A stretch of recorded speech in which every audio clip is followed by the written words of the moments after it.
Hey guys, tonight we're stepping off a muddy, rutted road into a corner of medieval life that smells faintly of wood smoke, old ale, and wet wool. Which is to say, not exactly a spa day. The village is quiet around you, the only light coming from shuttered cottages and a few guttering torches planted in the muck outside the tavern's timber frame. The wind slices through your cloak, reminding you that warmth and maybe a pint are just ahead. You probably won't survive this without getting your boots filthy, your hair smoky, and your ears assaulted by the sound of someone playing a lute slightly out of tune.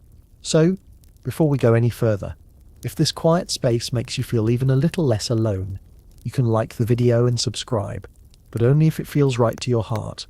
And hey, I'd love to know where you're listening from. Are you lying awake in a quiet room at 2 a.m? Or maybe starting your day in a rainy city, eyes still heavy? Drop your time and place in the comments. Let's remind each other we're not alone out here. Now, dim the lights, let your shoulders relax, and let's begin tonight's slow, strange journey together here on Timeless Sleep. The road you've been trudging along is a narrow strip of hardened earth rutted by cartwheels, slick with the kind of mud that laughs at leather soles. Villagers move past you in the dimness, their shapes ghostly against the mist. A woman in a patched kirtle balancing a basket of rushlights, a bent old man pulling a stubborn goat by a frayed rope. You hear the slap of their feet, the creak of a wheel, the occasional cough from somewhere down the lane. Ahead, the tavern glows like a beacon, or maybe more like a lantern held over a midden heap. Its wattle and daub walls bulge here and there, the timber frame darkened by centuries of smoke. The roof is thatched, patched with odd tufts where a bird has pulled out straw for its nest. A crude sign swings overhead, painted with something that might be a boar or might be a dog, depending on how generous you're feeling toward the artist. Outside, the ground is a slurry of manure, straw and rainwater, churned by boots and hooves.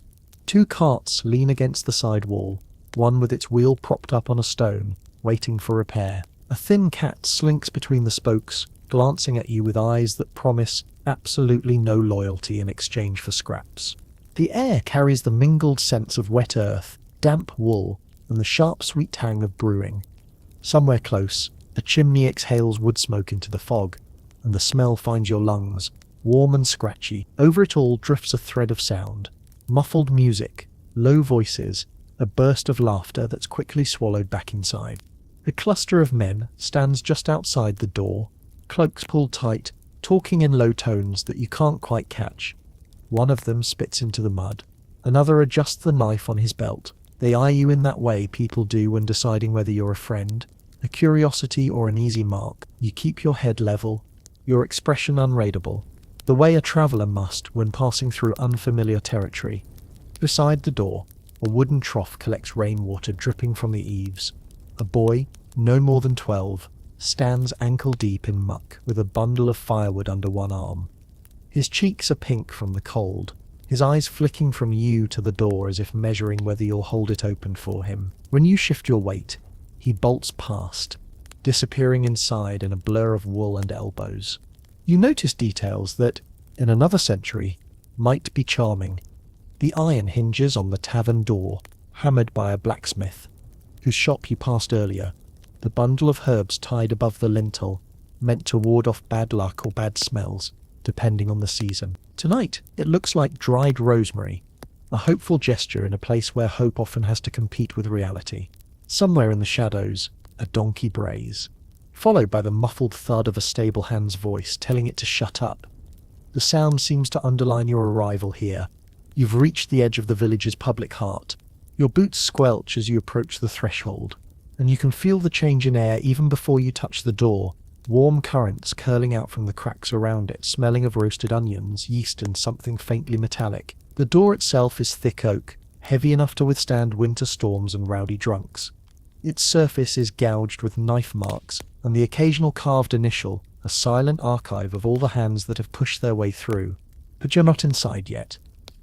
Out here, the cold still bites, and the sounds from within are muffled enough to let you imagine them. The scrape of a bench, the sudden clatter of a dropped tankard, the uneven rhythm of feet stomping to a half-forgotten tune. A gust of wind rattles the sign overhead, making it squeak on its iron hook. You glance up at it again, noting that the paint is cracked and flaking.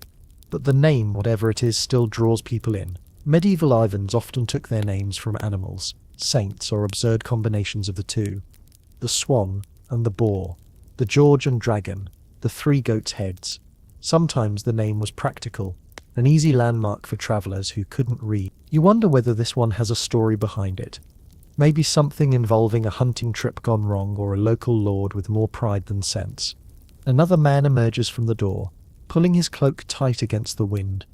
His eyes are glazed from drink, his cheeks blotched with the uneven blush of ale. He nods at you in passing, the kind of nod that says he's been where you're going and doesn't particularly recommend it, but also wouldn't trade it for anywhere else right now.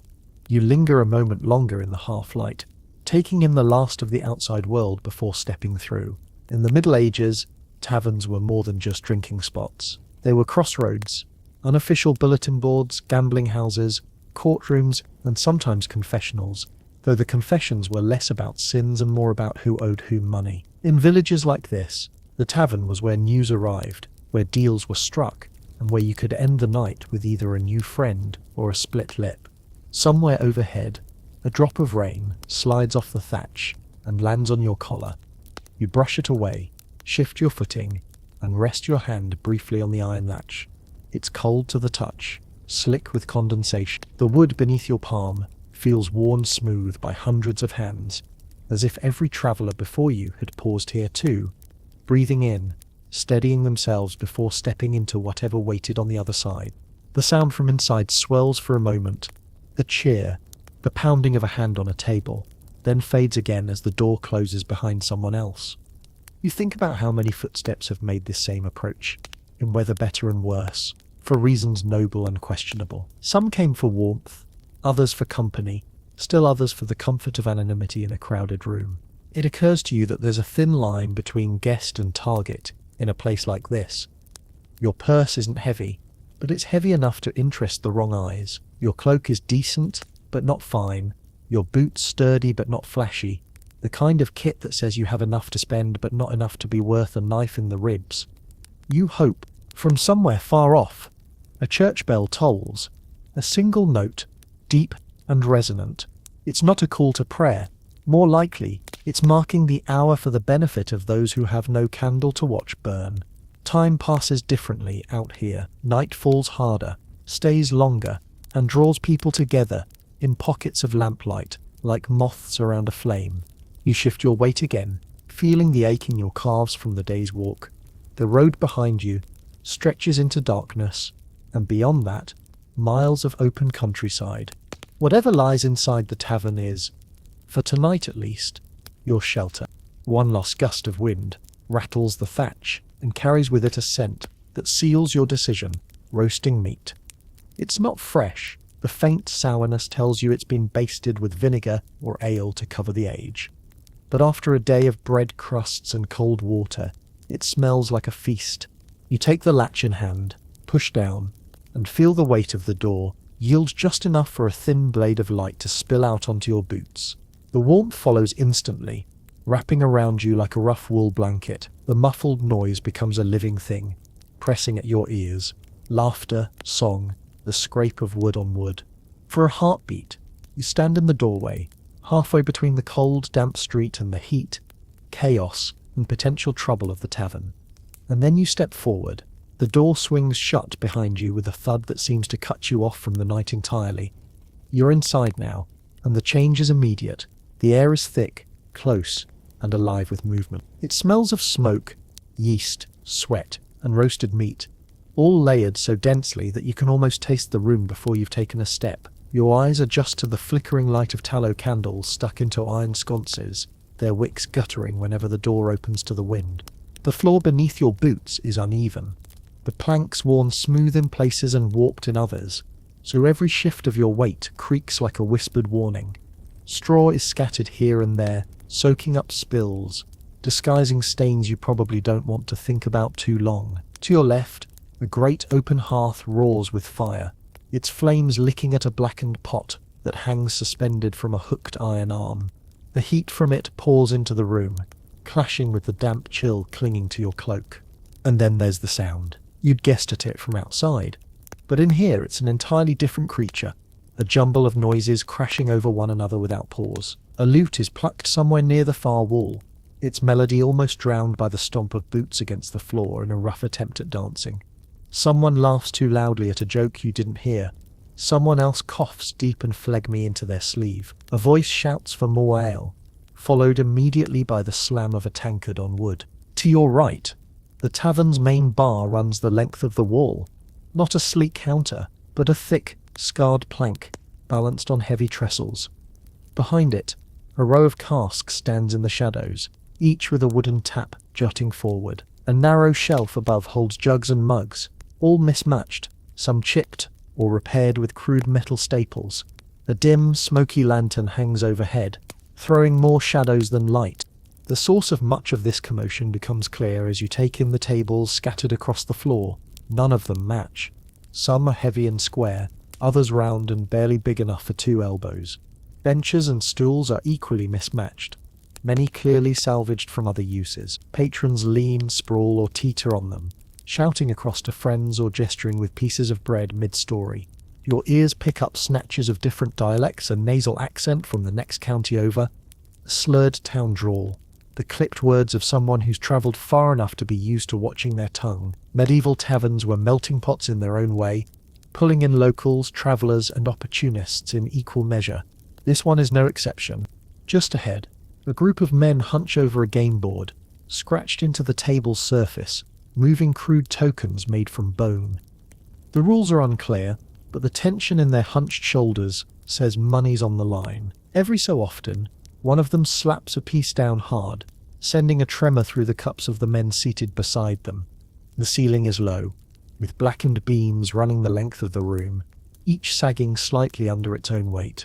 Bundles of dried herbs, sage, thyme, and a few you can't name, hang from the beams, releasing their scent when brushed by a passing head. You notice something else dangling there too, a pair of old boots tied together by the laces. Whether they're a joke, a forgotten possession, or some superstitious charm, you decide not to ask. In one corner, 2 women in coarse wool dresses and aprons ladle pottage from a steaming pot into rough wooden bowls. The smell drifts over to you, thick with barley and root vegetables.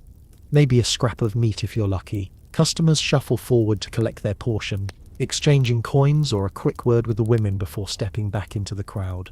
The dog slinks between legs, its fur a patchwork of dirt and old scars, eyes always scanning for a dropped morsel. When someone kicks out a foot to shoo it away, the dog dodges with practiced ease and disappears beneath a table, only to reappear moments later on the other side of the room. Above the din, you hear the creak of floorboards from the loft above. An inn, perhaps, the better taverns often doubled as lodging for travellers. If that's the case, the noise below will be your lullaby, whether you want it or not. The innkeeper herself appears from behind the bar, like a figure stepping out of a painting, stout, wide-shouldered, and quick-eyed, with a wimple tucked neatly beneath her chin and an apron that's seen better days. Her gaze sweeps the room as she carries a tray of foaming tankards to a waiting table, setting each down with a thunk. You watch her lips curve in a smile for one patron, flatten for another. She's already summed you up, you can tell, though she hasn't yet come over. Near the hearth, a tall man in a patched cloak raises his voice to tell a story, his hands carving the air as if he's shaping the scene from smoke. Around him, listeners lean in, their expressions shifting with each twist of his tale. You catch the words King's Men and Midnight Escape before the noise swallows them. Another smell cuts through the mix. Fresh bread. It's faint, as though the loaf came from the oven hours ago. But in this environment, it's enough to make your stomach tighten. Bread here isn't the fluffy white kind you know. It's dark, dense, and baked in communal ovens. Sometimes it's padded out with ground beans or pea flour, when grain is scarce. A fact your teeth will learn quickly enough. You shift to one side as a serving girl brushes past, her tray brimming with mugs. She moves fast, weaving between patrons with the grace of someone who's been dodging clumsy elbows for years. A few whistles and muttered comments follow her, but she doesn't break stride. In a world where taverns were often the only public indoor space, the women who worked here learned early how to fend off both insults and unwanted hands. A strange little tableau plays out in the far corner. Two men, faces shadowed, exchanging something under the table. The movement is quick, practiced, and entirely unremarked upon by those nearby. Deals happen in taverns, often in plain sight, and as long as no one makes trouble, the innkeeper won't interfere. You step further in, letting the door's heat seep into your chilled limbs. Your eyes catch on a shelf of objects behind the bar. Not just mugs and pitchers, but oddities, a carved wooden rooster, a dented helmet, a bunch of keys rusted together into a single lump. Maybe they're decorations, maybe payment from patrons who had more stories than silver. Somewhere to your left, a man starts singing, not well, but with gusto. The song is bawdy enough to send a couple of women at the next table into muffled laughter. By the second verse, two others have joined in, and by the third, even the lute player has given up trying to compete and starts strumming along. The floor shudders faintly with the rhythm of feet pounding in time. A small, quirky detail catches your attention. Nailed to the wall beside the door is a crude tally board. Names, or perhaps nicknames, are scratched into it, each with a cluster of notches beside it. Credit owed, drinks bought, or fights started. The categories are unclear, but the fact it's on display for everyone to see means it's part of the tavern's social fabric. A visible ledger of who's who and who owes what. The warmth is working its way into your bones now, loosening the cold's grip. The sounds and smells are no longer overwhelming. Instead, they begin to weave together into a single texture. The heartbeat of the room, your cloak, damp from the mist outside, steams faintly at the edges where it faces the fire. The boy darts past, carrying a jug almost as big as his torso. He disappears into the knot of people at the back, only to re-emerge moments later with a handful of coins and a cheeky grin. No one stops him. He is clearly part of the place, just another moving piece in the tavern's nightly rhythm. You notice now the subtle lines of hierarchy here. The tables near the hearth are occupied by the more established locals, tradesmen, older farmers, and perhaps a merchant or two. Those along the walls are for the less rooted, labourers, travellers, and drifters who can be gone by morning. It's an unspoken order, but one that keeps the room from dissolving into chaos. Somewhere near the bar, a clay jug shatters on the floor, sending a spray of ale and shards into the straw. A few people laugh. The innkeeper doesn't. She shouts something sharp, and the man responsible ducks his head, pulling a coin from his pouch. The tension dissolves as quickly as it came, replaced by the general hum of the room. From your vantage point, you can see nearly all of it now. The shifting alliances, the sidelong glances, the moments of pure joy when someone wins a hand of dice or takes the first sip of a fresh tankard. Every corner has its own story, and every story is somehow part of the larger one that is this tavern tonight. You let yourself stand still for a moment longer, just breathing it in. The door is behind you now, and with it the cold, the mud, and the uncertain road.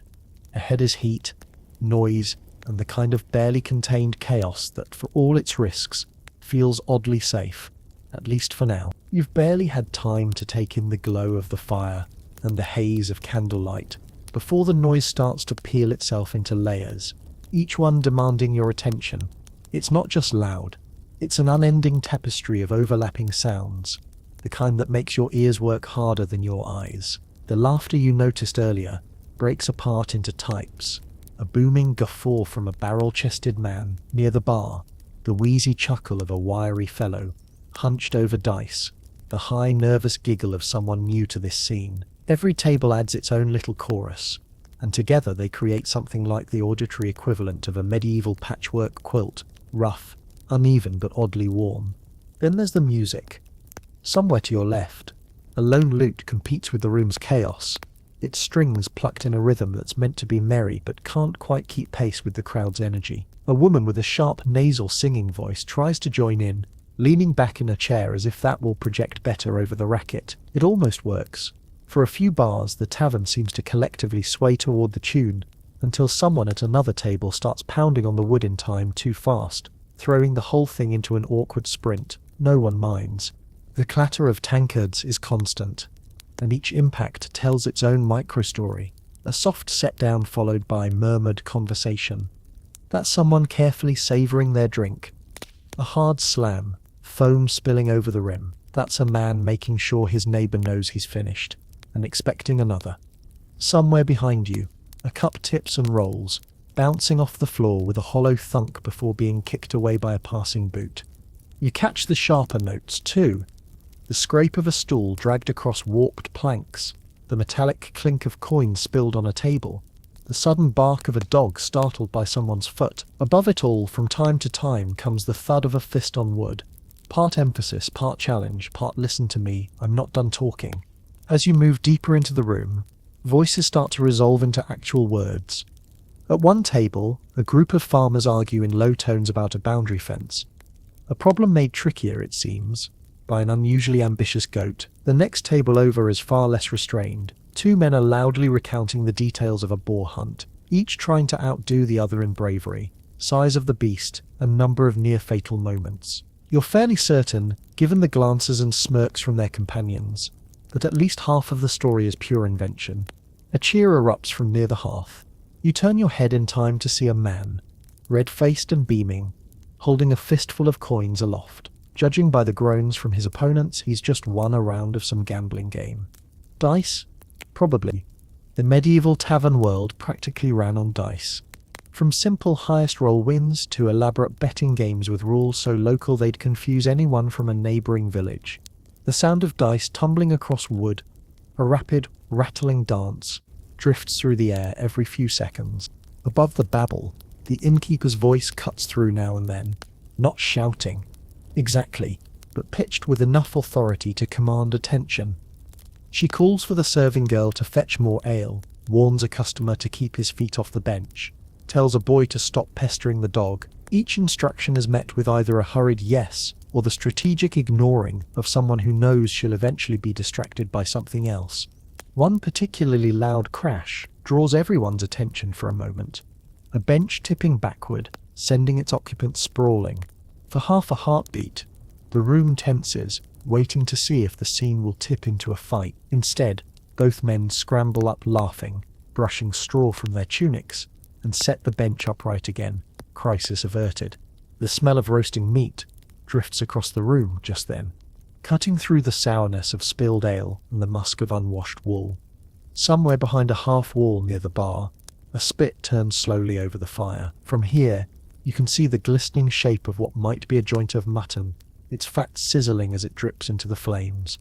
The sound, that quiet hiss and pop, is almost enough to drown out the rest of the tavern's noise for you, just for a moment. It's then you notice another layer of sound, subtler but constant. The murmured exchanges at the very edges of the room. These are not the loud storytellers or gamblers in the centre, but pairs and trios tucked into shadowed corners, their voices low and urgent. The words are impossible to catch, but the body language says enough. Leaning close, one hand cupped around the ear, the other shielding whatever's on the table from prying eyes. These are the kinds of conversations that taverns specialize in, not meant for public ears, but thriving in public spaces. A pair of fiddlers enters just then, pushing through the doorway with their instruments slung over their shoulders. They're greeted by a few claps and calls of welcome, and within moments they've set up near the hearth. Joining the lute player in an improvised trio, the volume in the room seems to swell in response, as if the music has given everyone permission to speak louder. The fiddlers waste no time launching into a lively reel, their bows flying over the strings. It's imperfect, but no one here's expecting perfection. The point is energy, not polish. The crowd reacts predictably, feet start tapping, mugs are lifted in rhythm, and in one corner, a man hauls a woman to her feet for a clumsy turn around the table.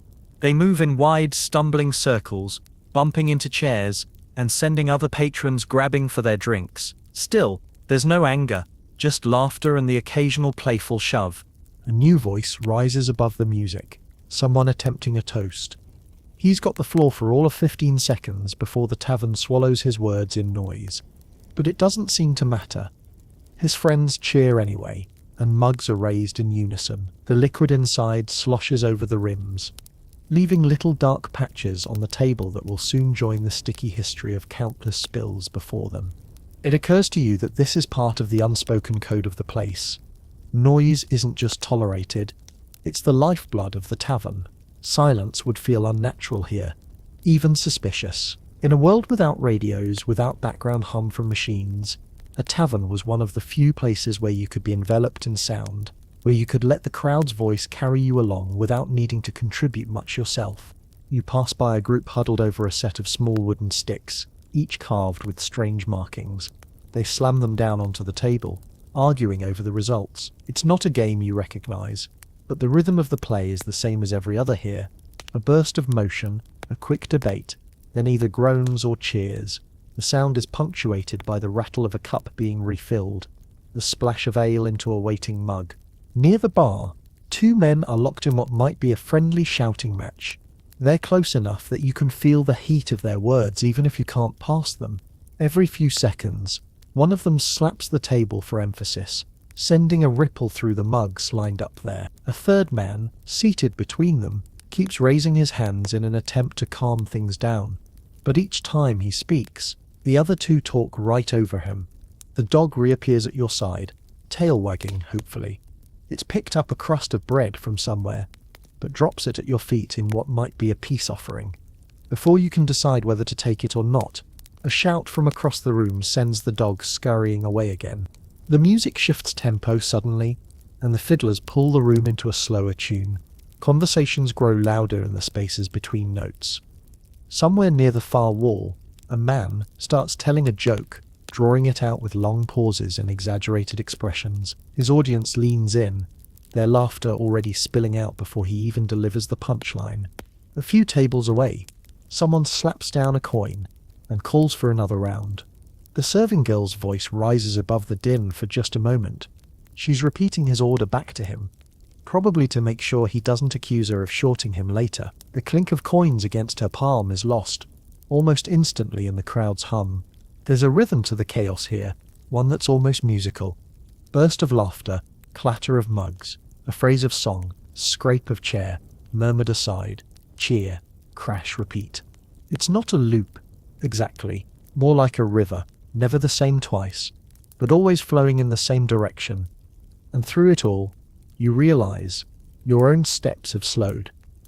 The noise that was overwhelming at first has become a kind of cover, letting you move without drawing attention. The door is far behind you now, and you're part of the room's living soundtrack.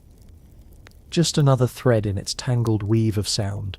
The moment she spots you, the innkeeper changes her pace. It's subtle, a narrowing of the eyes, a shift in how she balances the tray on her forearm. But it tells you she's moved you from background patron to active concern. She finishes delivering the last of the drinks on her round, exchanging a few clipped words with a man who's already halfway through his pint, then turns toward you. Her gait isn't hurried, but it's steady, cutting a direct path through the shifting maze of patrons and stools. She moves like someone who's memorized every irregularity of the floor, never catching a toe on a warped board, never spilling a drop from her tray, even when she leans to avoid a drunken elbow. As she approaches, the hum of conversation continues around her. But you feel a shift, the same way you might notice the air changing just before a storm. When she reaches you, she stops just close enough that you can smell the mix of wood smoke in her hair and yeast on her apron. "Evening," she says, the word rolled slow but firm, as if she's both greeting you and weighing it for truth. "You're not one of ours." It's not quite a question, but you answer anyway, telling her you're just passing through. Her eyes flick down your cloak, your boots, and then up to your face again. She's not just looking, she's assessing. In a medieval tavern, this moment is as much negotiation as introduction. She's deciding if you're worth serving, what price you'll pay, and whether you're likely to cause trouble or attract it. "You travel worn," she says, not unkindly. "We've got ale, mead, small beer, stew if you've the coin, rooms upstairs if you need one, though they're not quiet." The last part comes with a faint quirk of the mouth, maybe amusement, maybe warning.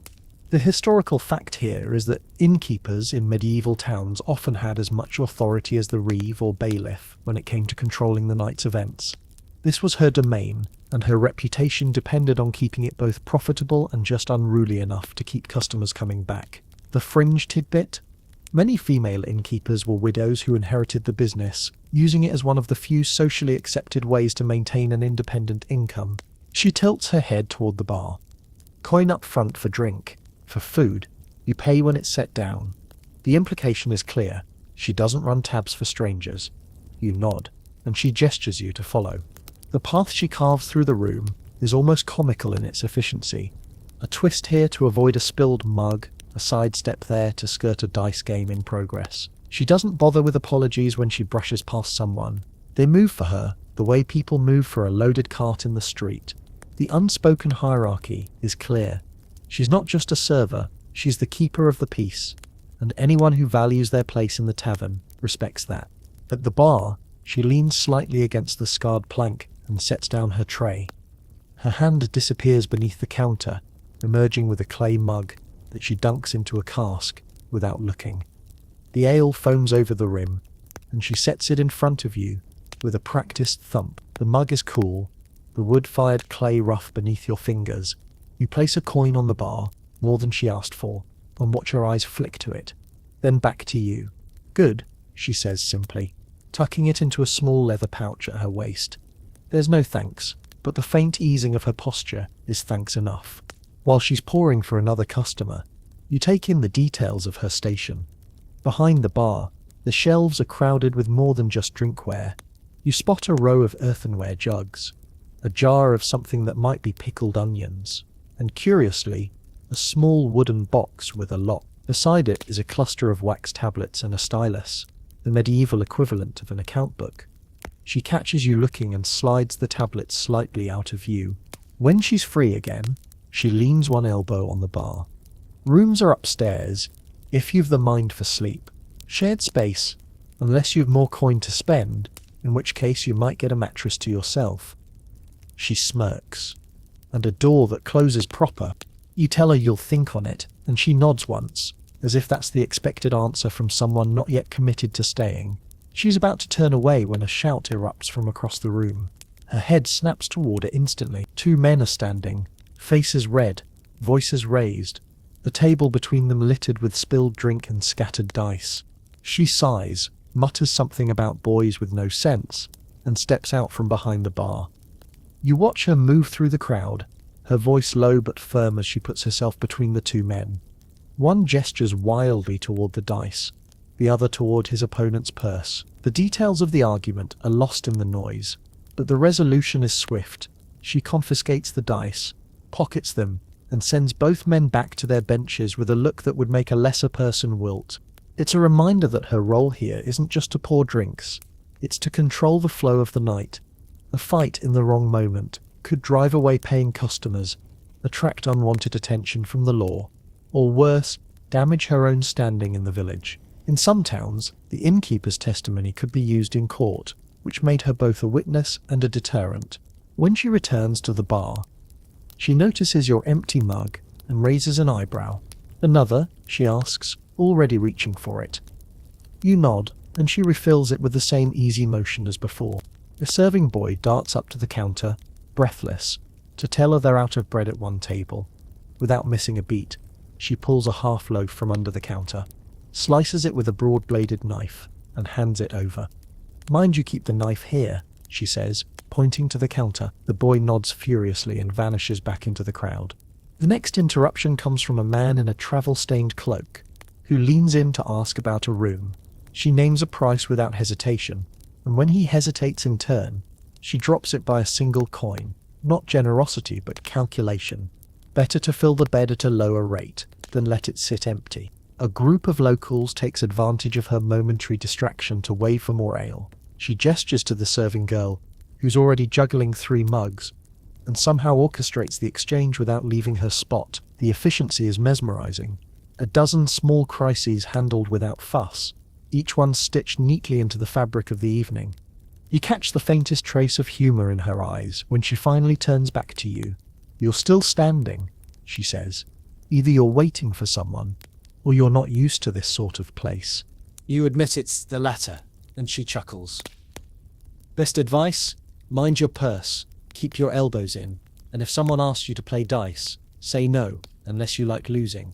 She's called away again before you can answer, this time by a woman at the far end of the bar, who's insisting her ale is sour. The innkeeper listens, sniffs the mug, and shakes her head. It's ale, she says flatly, and pours the rest back into the cask without ceremony. The woman scowls, but says nothing more. As she moves off, you realize that in less than 10 minutes she's shown you exactly how this place works.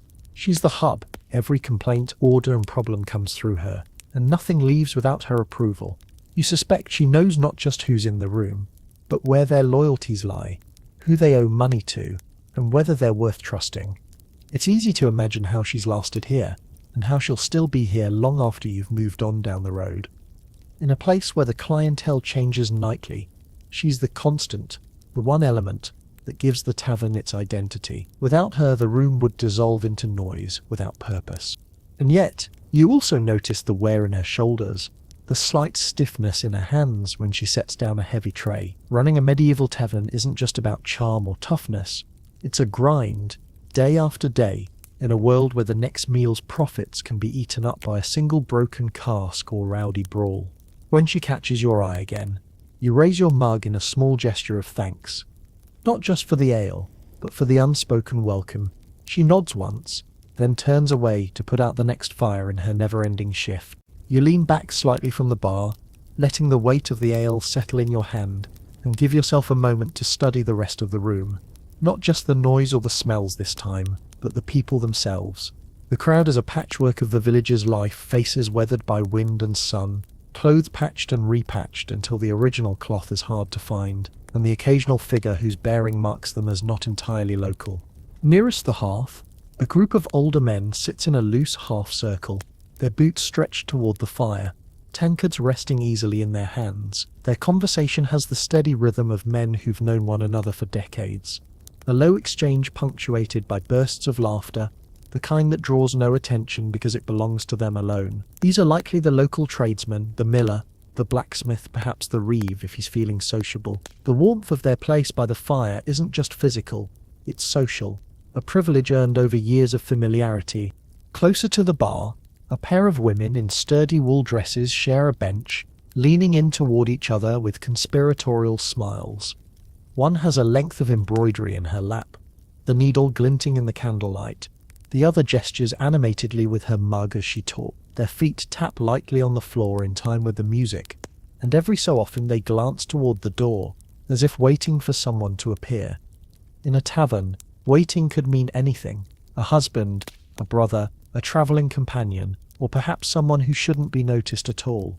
Near the opposite wall, a younger man with a shock of unruly hair is clearly holding court. His bench is surrounded by half a dozen listeners, and he punctuates his story with sweeping hand gestures and the occasional leap to his feet for emphasis. Even without hearing the details, you can tell it's a tale meant to grow in the telling. His hands measure out a fish that keeps growing in size each time he describes it, his voice lifting just enough to draw in anyone who drifts past. His companions laugh at the right moments, but you suspect they've heard this one before. Off in a dim corner, there's a different sort of gathering. 3 men hunched over a small table, their cloaks pulled tight around them. They speak little, but their eyes move constantly, to the door, to the bar, to the tables around them. One fingers a dagger's hilt under the cover of his sleeve, not in open threat, but with the restless habit of someone for whom steel is second nature. This is not the group you want to bump into on your way to the privy. Then there are the travellers, easy to spot, because they wear the road on their bodies. A merchant, judging by his finer wool tunic and the leather satchel resting on the bench beside him, sits alone, counting coins with practiced fingers. His gaze sweeps the room in the same way the innkeeper's does, but for a different purpose. He's measuring opportunities, weighing risks. Across from him, 2 young men in mismatched armor share a loaf of bread and a wedge of hard cheese. Their shields are stacked against the wall, their boots splattered with the kind of mud you only get from days of walking. Not everyone here has come in from outside the village. At the far end of the room, a cluster of youths, barely into manhood, is crowded around a table littered with dice and scraps of parchment. They play fast, talk faster, and shove each other with the kind of rough affection that teeters always on the edge of turning into a real fight. Every so often, one of them tosses a glance toward the innkeeper, as if gauging how far they can push their luck before she steps in. One man catches your attention more than the rest, not because he's loud, but because he's perfectly still. He sits alone at a small table by the wall, his cloak hood pulled up despite the heat. A clay cup rests untouched before him. His gaze, when it lifts from the table, seems to pass over people without settling. There's something about him, not dangerous exactly, but unraidable, that makes you decide not to meet his eyes again. You begin to see the way the tavern organizes itself without anyone issuing orders. The regulars anchor the space. The hearth group, the corner watchers, the dice players, around them, the travelers and the less rooted patrons move more freely, weaving between tables as conversations shift or seats open up. The serving staff, the innkeeper, the girl with the tray, the boy fetching bread, navigate these currents like seasoned sailors, knowing exactly how to pass through without causing a spill or a slight. It's not just a room full of people. It's a living map of alliances, rivalries, and unspoken rules. For example, the bench near the fire might be empty for a moment, but no stranger sits there. That space belongs to the smith, and everyone knows it. Likewise, the corner table where the three cloaked men sit is avoided not because it's dangerous, though it might be, but because it's theirs tonight, and to claim it would be a challenge. You catch a snatch of conversation from the older men at the hearth. They're discussing the mill. Apparently a gear cracked last week, and there's talk of whether to replace it now or patch it until spring. The decision seems small, but the way they weigh the cost against the risk tells you everything about the precarious balance of village life. Every coin spent is a coin not saved for the next bad harvest. At another table, the two women have switched from quiet talk to open laughter, one of them slapping her embroidery down in mock outrage at something the other said. Their laughter draws a look from the merchant, who then returns to his coins. It's a fleeting moment, but it ripples through the nearby tables. A subtle reminder that joy can be just as catching as anger in a place like this. The youths at the dice table erupt in cheers as one of them scoops up a small pile of coins. His grin is broad and unguarded, the sort that can make you forget how quickly luck turns here. One of his companions mock accuses him of cheating, and for a moment, it looks like the accusation might stick, but the winner waves it off, offering to buy the next round. In a medieval tavern, generosity is often cheaper than a fight. From the group of travelers, you overhear talk of the road ahead, a bridge out near the next town, a patch of forest where things go missing after dark. The details are vague, but they pass them on with the casual seriousness of people who know such warnings might save a life. You realize that every table here is its own small world, but threads run between them. The man telling the fish story nods in greeting to the merchant. The cloaked stranger gives the smallest tilt of his head to the dice players. The youths glance toward the corner table, where one of the cloaked men responds with a single raised eyebrow. It's not all friendliness. Some of it is caution, some of it debt, but it ties the room together in a way you wouldn't have noticed at first glance. There's another truth here, quieter but no less real. The tavern is as much a place for watching as it is for talking.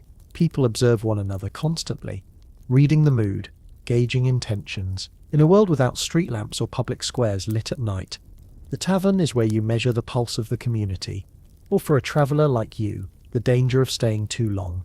And yet, despite the undercurrent of caution, there's comfort in the sheer ordinariness of it all. A man scratches his beard, thoughtfully between sips of ale.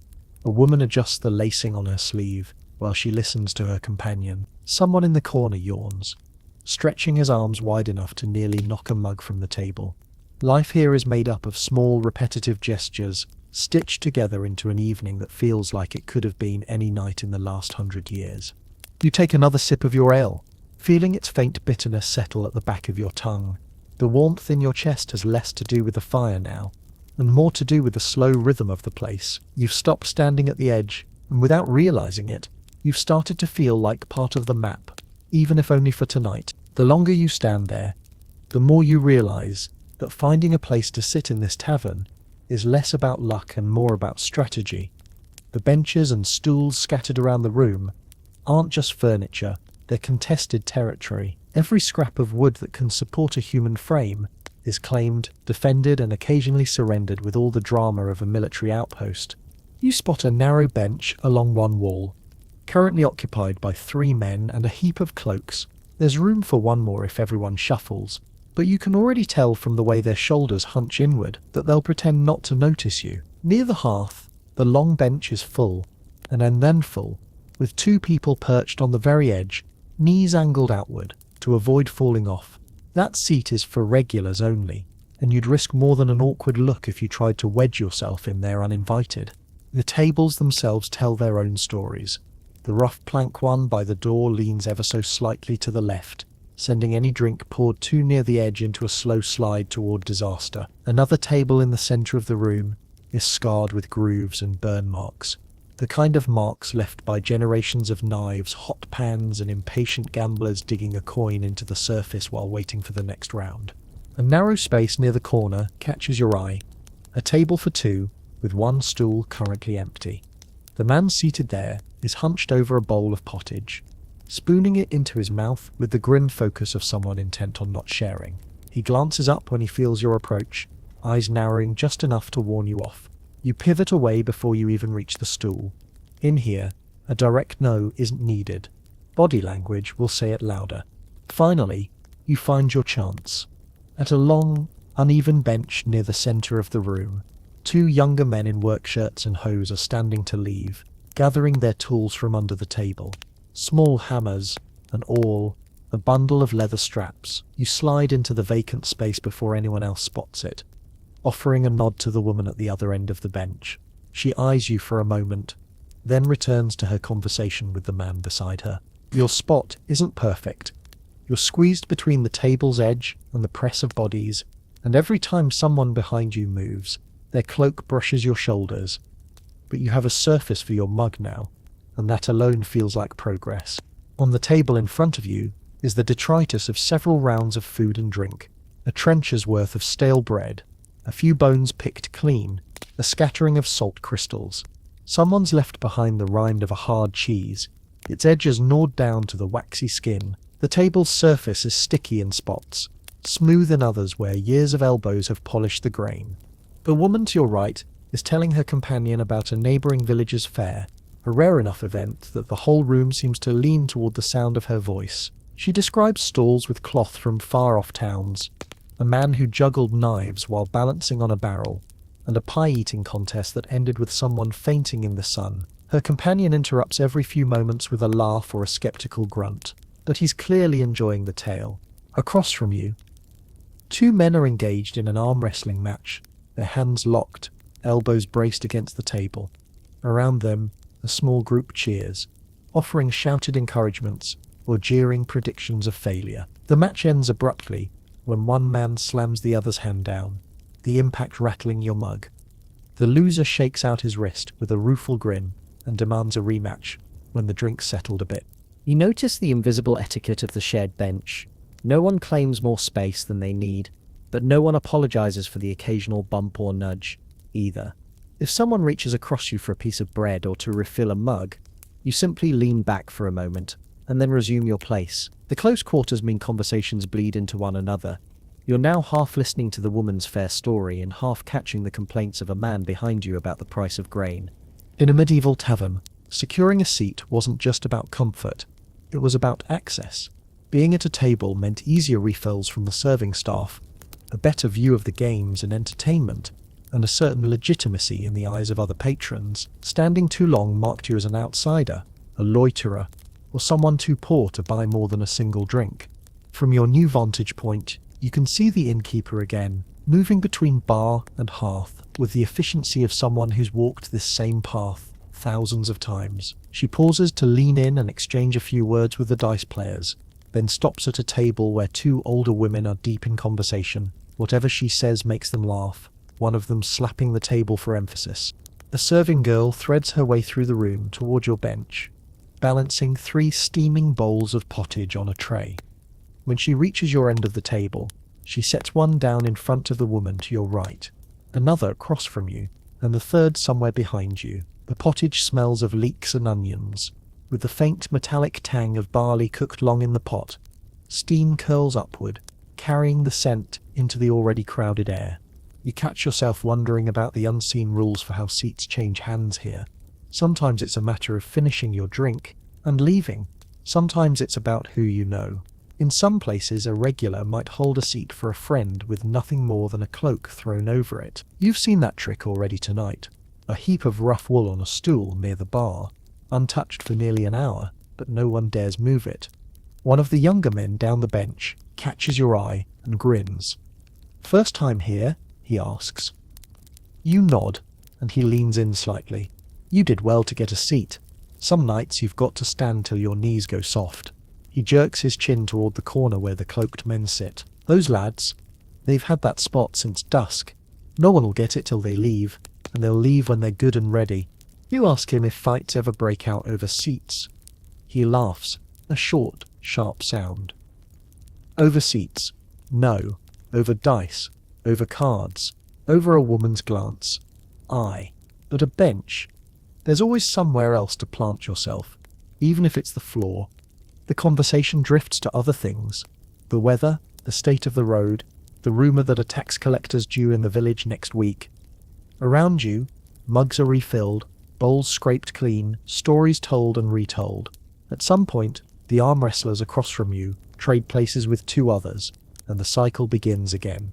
You realise that your seat has subtly shifted your role in the room. Standing, you were an observer, outside the flow. Sitting, you're part of it, bumped, jostled, drawn into snatches of conversation you didn't start and can't quite follow. Your mug gets refilled without you asking. A crust of bread appears on the table in front of you, offered wordlessly by the woman beside you. You thank her, and she nods without breaking the thread of her story. The truth is, this bench could be anywhere in medieval Europe, and the experience would be much the same. Crowded, noisy, and strangely intimate. You're closer to strangers here than you'd be to friends in another setting, sharing not just the table but the air, the heat, the background hum of 100 small human exchanges. Somewhere behind you, a chair tips and a man goes down with it, drawing a roar of laughter. The innkeeper appears within seconds, rights the chair, and sends the man back into it with a warning glare. You get the sense that if she weren't here, this careful balance of chaos would spill into something less manageable.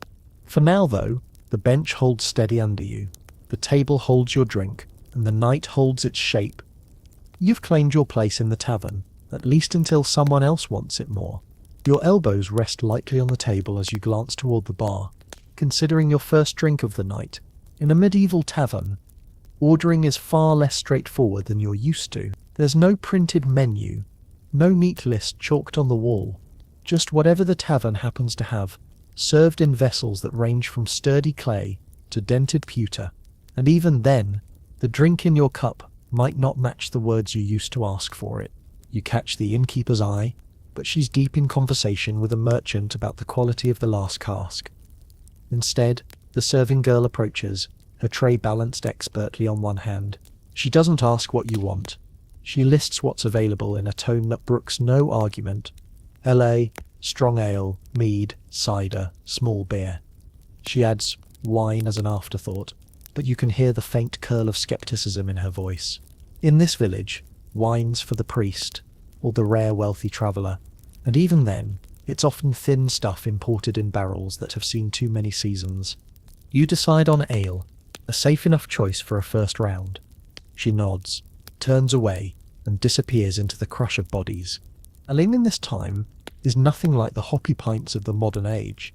It's brewed without hops, relying instead on a mix of malted grain, yeast, and whatever herbs are at hand, to add flavour and help preserve it. Rosemary, yarrow, or something else plucked from the hedgerows. It can be rich and hearty if fresh, or sour and flat if left too long in the cask. And it's as much food as drink, often thick enough to leave a bit of sediment in the bottom of your cup.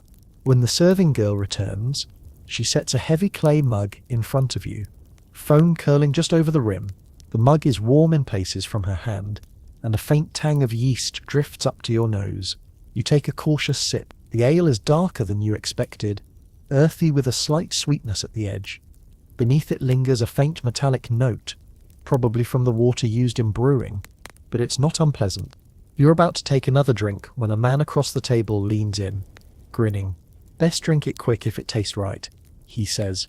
"Never know when the cask will turn," he tells you, with evident delight, about a time the ale here had gone ropey.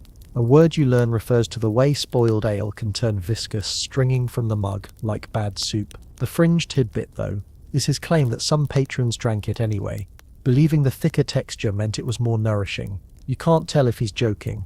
On the far side of the room, a man slams his empty mug down and shouts for mead. Mead is another staple here, though it's more expensive than ale, made by fermenting honey with water and sometimes herbs or spices. In leaner taverns, mead can be little more than watered-down honey steeped in warm water and left for a day, enough to give it sweetness, but none of the complexity. You watch as the innkeeper draws a measure from a small keg behind the bar, handing it over with a look that says the man had better pay in full. Small beer, you learn from a passing conversation, is the drink of choice for those who want something weaker or for those who can't afford much. It's brewed from the second or third runnings of a mash, meaning most of the fermentable sugars are already gone, leaving a thin, low-alcohol drink, safer than water, but only just. Cider too has a place on the list, though its availability depends entirely on the season.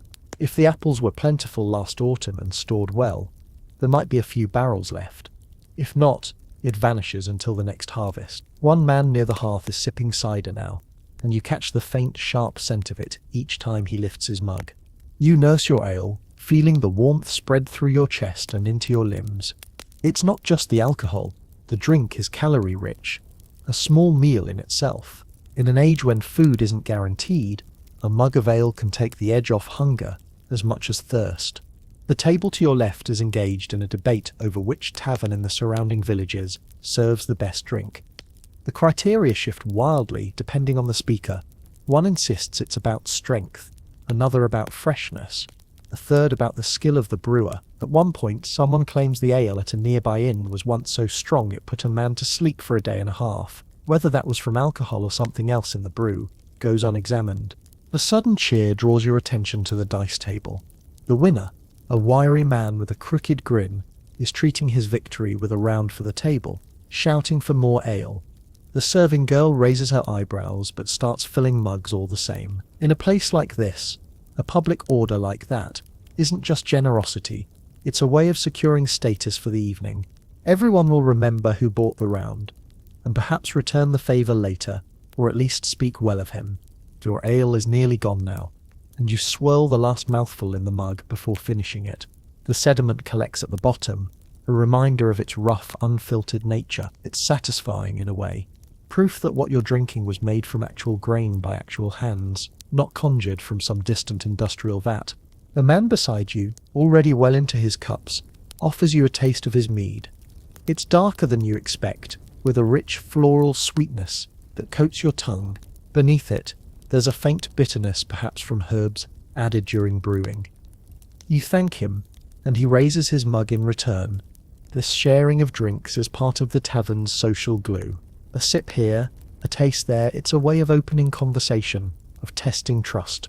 It can also be a test of courage if the drink is of questionable quality, but that's part of the fun for some patrons. The innkeeper passes your table, her gaze sweeping over the mugs. She notes your empty one and pauses. Another, she asks. You nod, placing the coin directly into her hand this time. This transaction is quick, wordless. She moves on, delivering another mug to you a moment later without breaking stride. This second ale is slightly different, lighter in colour, with a sharper bite. Whether that's intentional or simply the result of tapping a new cask, you can't tell. It's one of the truths of medieval taverns. Consistency is a luxury, and every pour is a little different. At another table, a group is sharing a large jug, each drinking directly from the spout before passing it on. The jug looks like it's been in service for decades, its handle worn smooth, its rim chipped in places. No one seems to mind. The act of passing it, hand to hand, mouth to mouth, is part of the camaraderie. Germ theory won't exist for centuries yet. What matters now is the shared moment. A loud voice rises from the bar, someone demanding to know who watered the ale. The accusation is half serious, half performative, meant to stir a reaction. In truth, watering ale isn't unheard of, especially if a cask is running low and the next delivery is days away. The innkeeper handles it deftly, offering the man a fresh mug and a pointed remark about how he's welcome to leave if he prefers the road. He takes the mug instead. Your own mug is still half full when you notice the light shift slightly. One of the candles on the nearest table has burned down to a puddle, its flame guttering. The innkeeper sends the boy over with a fresh one, the wax warm in his hand as he swaps it out. The new light catches the foam in your mug, making it gleam briefly before the movement of the room swallows it again. You take another slow sip, thinking how much the tavern's lifeblood runs on these drinks, not just for their taste or strength, but for the way they anchor the night. A mug in hand gives you a reason to be here, a prop in conversation, a shield against unwanted questions. Without it, you'd be a bystander. With it, you're part of the flow. Somewhere behind you, a toast goes up, incoherent but full of cheer. Mugs knock together, ale sloshes over the rims, and the sound of laughter rolls through the room again. You raise your own mug in silent acknowledgement, taking your place in the tavern's unending rhythm. You're aware of the pottage before you see it. The smell sneaks through the air, finding your nose even over the tang of ale and wood smoke. It's a rich, earthy scent, heavy with onions, leeks, and the faintest background hum of meat. The serving girl arrives with a wide wooden bowl in one hand and a hunk of coarse bread balanced on top. She sets it in front of you without ceremony, the bread sliding slightly to one side and catching a streak of thick gravy. Medieval tavern food isn't about artistry or plating. It's about delivering calories in a form that fills the belly and sticks to the ribs. The pottage before you looks more like something you'd patch a wall with than a modern stew. But in this time, that's a compliment. It's a peasant's mainstay, a slow-cooked mix of whatever's available, stretched to feed as many as possible. This one's base is barley, swollen and soft from hours over the fire. Floating in it are chunks of carrot, turnip, and a scrap or two of meat, so small they could be mistaken for mushrooms in the flickering light. You break the bread with your hands. No knives appear on the table unless you brought your own, and use it to scoop a chunk of vegetable from the bowl. The bread is dense and dark, a mix of rye and whatever wheat could be afforded, the crust tough enough to require an effort. It's faintly sour, a reminder that it was baked with a starter handed down and reused for years, possibly decades. The bite is chewy, the pottage clinging to it like wet clay. A man across from you watches your first mouthful with interest. "Good tonight," he says. "Meat from the butcher's end cuts. Sometimes it's just bones boiled in." You nod in agreement. The taste isn't refined, but it's satisfying. The kind of warmth that moves from your tongue all the way down to your stomach in a single line. Further down the bench, a woman is eating something different. A small pie, its crust browned unevenly. She catches you looking and grins. "Rabbit," she says. Or so he claims. She jerks her head toward the kitchen door, through which you can just glimpse the flicker of the hearth fire and the silhouette of a man turning something on a spit. Could be squirrel, could be pigeon. If it's hot and there's enough gravy, who's to say? That's the truth of medieval tavern fare. Meat pies were often whatever could be caught, trapped, or traded for. Pigeon, crow, or rat might find its way in alongside rabbit or mutton. And no one complained if the seasoning was strong enough. Spices like pepper or cinnamon were luxuries, but more common seasonings, mustard seeds, sage, parsley, could help disguise the age of the meat. A boy passes through carrying a tray of bowls with a darker, thicker stew, pottage's richer cousin. The smell tells you it's made with beef or mutton, perhaps even a piece of bacon rind for fat. That's likely for the higher-paying patrons, or perhaps the regulars who have a standing arrangement with the innkeeper. At another table, two men are sharing what looks like a platter of roasted fish. The skin is charred in places, the flesh glistening with oil. One of them squeezes juice from a wedge of something pale.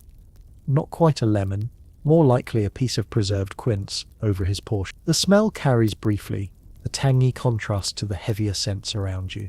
Fish in a tavern this far inland usually means salted or smoked fare from the coast, unless someone caught it fresh from a nearby river earlier in the day. Your own pottage is cooling fast, the barley thickening further as it sits. You take another bite, then another, finding the rhythm of it. Bread dipped, bite taken, mug lifted. It's repetitive, but in a place like this, that's part of the comfort. There's no need for conversation unless you choose it. No expectation beyond finishing what's in front of you, and perhaps ordering another round. From behind you comes the clatter of a trencher being cleared. The serving boy moves quickly, scraping the remains of bread and bones into a wooden bucket, then stacking the empty bowls to return to the kitchen. Nothing will be wasted. The scraps will likely go to the dog, the pig, or into tomorrow's pottage. In an economy where food is hard-earned, even the smallest remnants are part of the cycle. A new smell drifts through the room, something sweet, warm, and unexpected. You spot its source. A small tray of baked apples, their skins wrinkled and split, each filled with a knob of honey and a scattering of crushed nuts. It's a rare treat here, likely the last of the stored apples from autumn. The serving girl delivers them to a group of older patrons near the hearth, who share them with deliberate slowness, savouring each sticky bite. You remember hearing that many taverns in this era served the same dish for days on end, adding new ingredients as they became available and letting the rest simmer indefinitely. This perpetual stew could last for weeks, the flavour deepening and changing over time. It sounds grim, but it was efficient and safe, since boiling for hours killed most of what could make you ill. The fringe tidbit, though, is that some taverns prided themselves on keeping a stew going for months or even years, with locals boasting about how long theirs had been alive. At the next table, a pair of travellers are discussing the bread. One swears the loaf here is better than the one at the tavern, 2 villages over. The other counters that it's just fresh today, which makes all the difference. Bread in the medieval world is as much a measure of a tavern's quality as its ale. Stale or mouldy bread can drive away even the hardiest patron, while a fresh loaf might tempt someone to stay for another drink. A small commotion rises near the kitchen door. The cook, a broad man with flour on his sleeves, emerges to chase away a scrawny dog that's wandered in. The animal skitters between legs and out the door before anyone can grab it. The cook shakes his head, muttering about thieves of the 4-legged kind, then vanishes back into the warmth of his domain. Your bowl is nearly empty now, save for a stubborn bit of barley clinging to the rim. You scrape it up with the last of your bread, the crust now softened enough to tear easily. It's not a glamorous meal, but it's done what it's meant to, given you warmth, weight, and the quiet satisfaction of a full stomach. The woman with the pie has finished hers as well, licking a bit of gravy from her thumb before wiping her hands on her apron. She catches your eye again and nods towards your empty bowl. Not bad, eh? Fills you up, keeps you steady for another round. She gestures towards your mug, suggesting you refill it to keep pace with the evening. Around the room, the meal is shifting into its next phase. Patrons push empty bowls aside, draw mugs closer, and turn their attention to the games, the music, or the quiet conversations in shadowed corners. The energy rises slightly. Not the wildness of a feast, but the slow-building hum of a night that's far from over. The serving girl swings by to collect your bowl. "All right," she asks, already knowing the answer. You nod, handing it over. She stacks it atop 2 others on her tray, then is gone again into the moving currents of the tavern. You wipe your hands on the edge of the table, feeling the faint stick of dried barley on your fingers. The taste of the pottage still lingers in your mouth, mingling with the bitterness of the ale. It's a simple combination, but in this place, on this night, it's as good as any feast. Somewhere, someone calls for the cook to send out another pie. The order is met with a barked reply from the kitchen, half lost in the clatter of the room. You wonder what will end up in that pie, and whether its eater will ever know for sure. But that's part of the unspoken contract here. You eat what's set before you, and you don't ask too many questions. The night moves forward, and the food disappears from the tables, replaced by tankards, dice, and the steady rhythm of boots tapping to the music. Your stomach is full, your seat is still yours, and the tavern is settling into the kind of evening where anything or nothing at all might happen next. The first clue that something is about to happen comes in the form of a change in the air.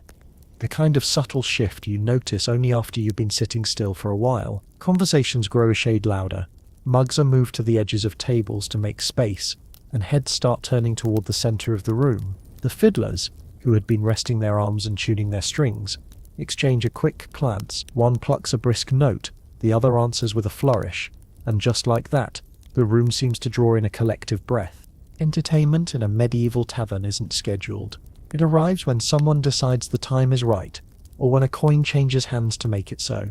Tonight it begins with music. The fiddlers lean into a lively reel, their bows dancing so fast the notes blur together into something that makes your toes want to tap in time. A man with a battered drum joins in, beating out a steady rhythm with the flat of his palm. The lute player from earlier sidles over and adds a jangling harmony, the three of them finding their groove as if they've been playing together for years. The effect on the crowd is immediate. People shift in their seats, turning to face the musicians. A couple near the hearth rises, clasping hands, and begins to move in a rough approximation of a dance.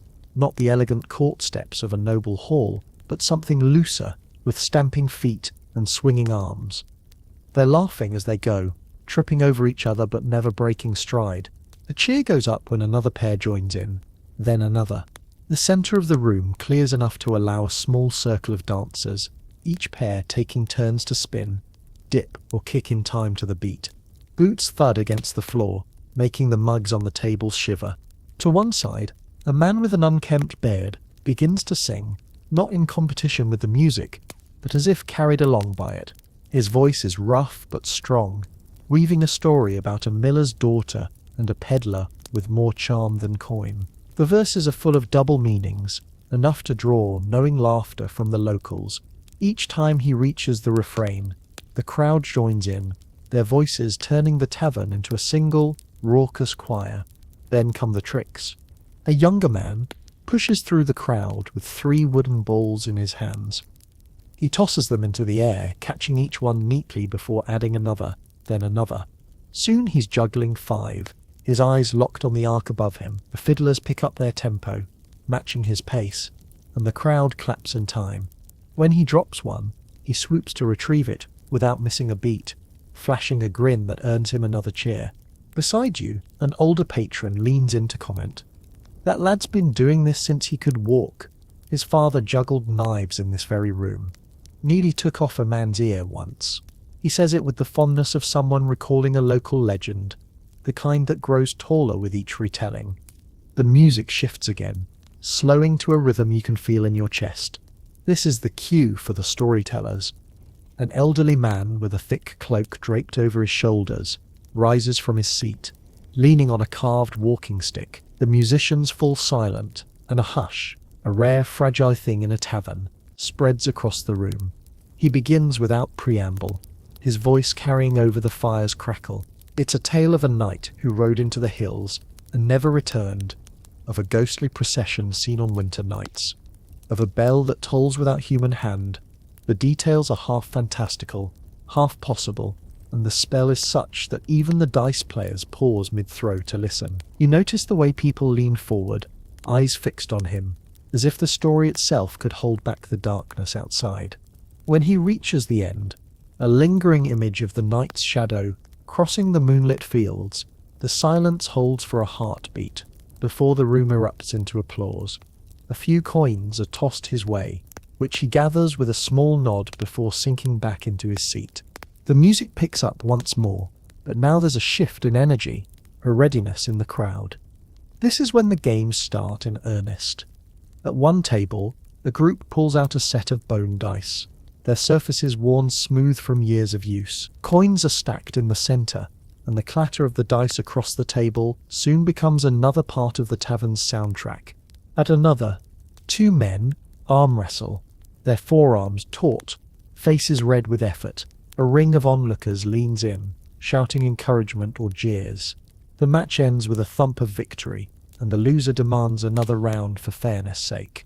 Even the quieter corners have their entertainments.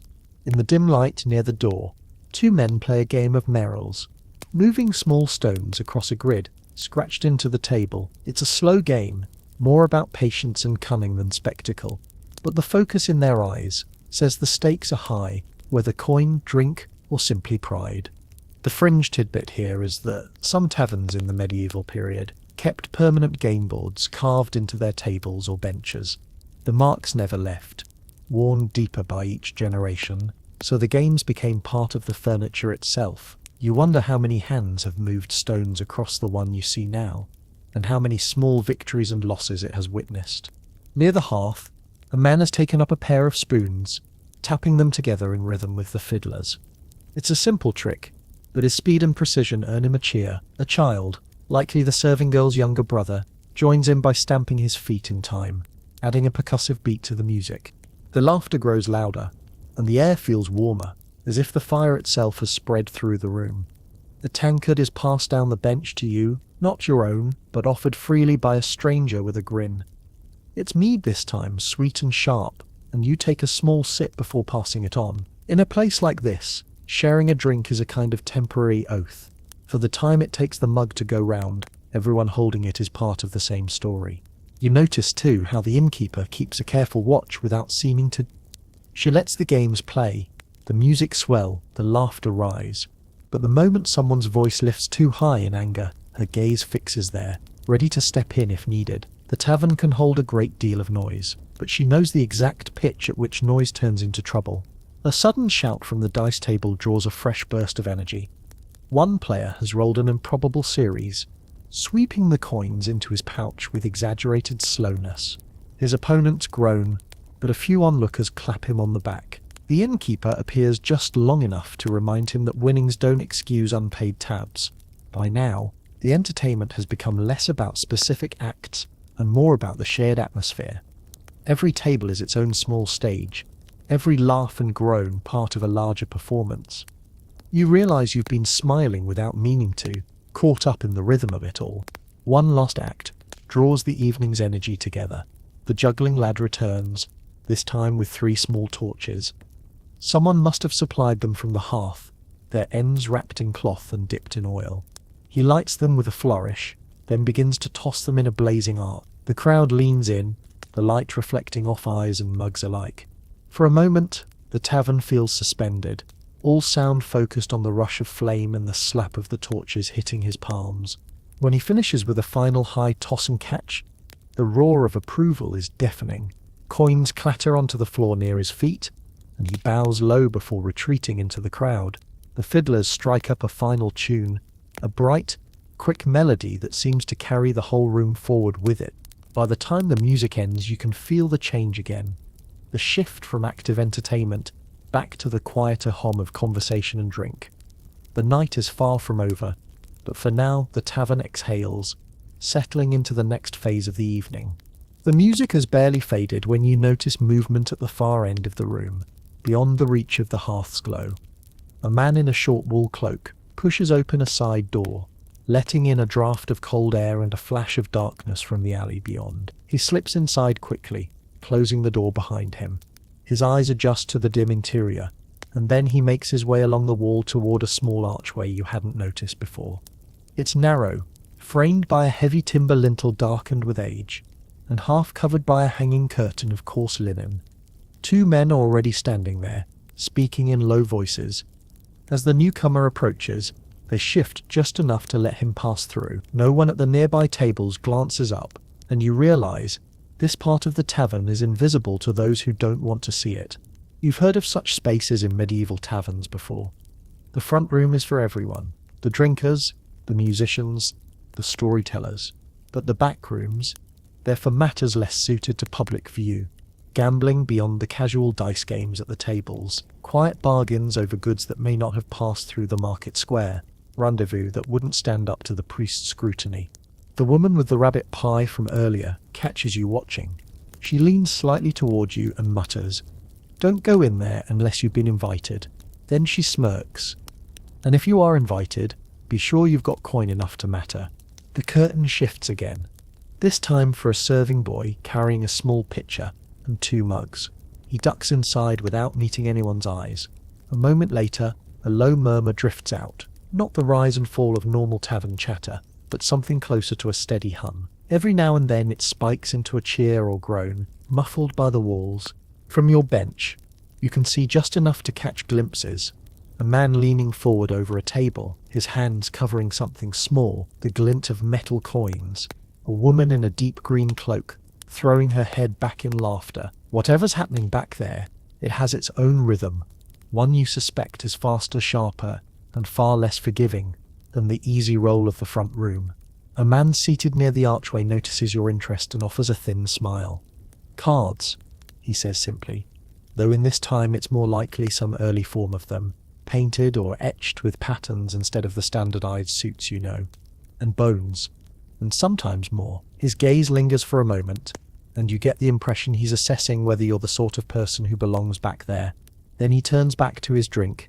The innkeeper passes through the archway once, carrying nothing on her way in, and a small pouch in her hand on the way out.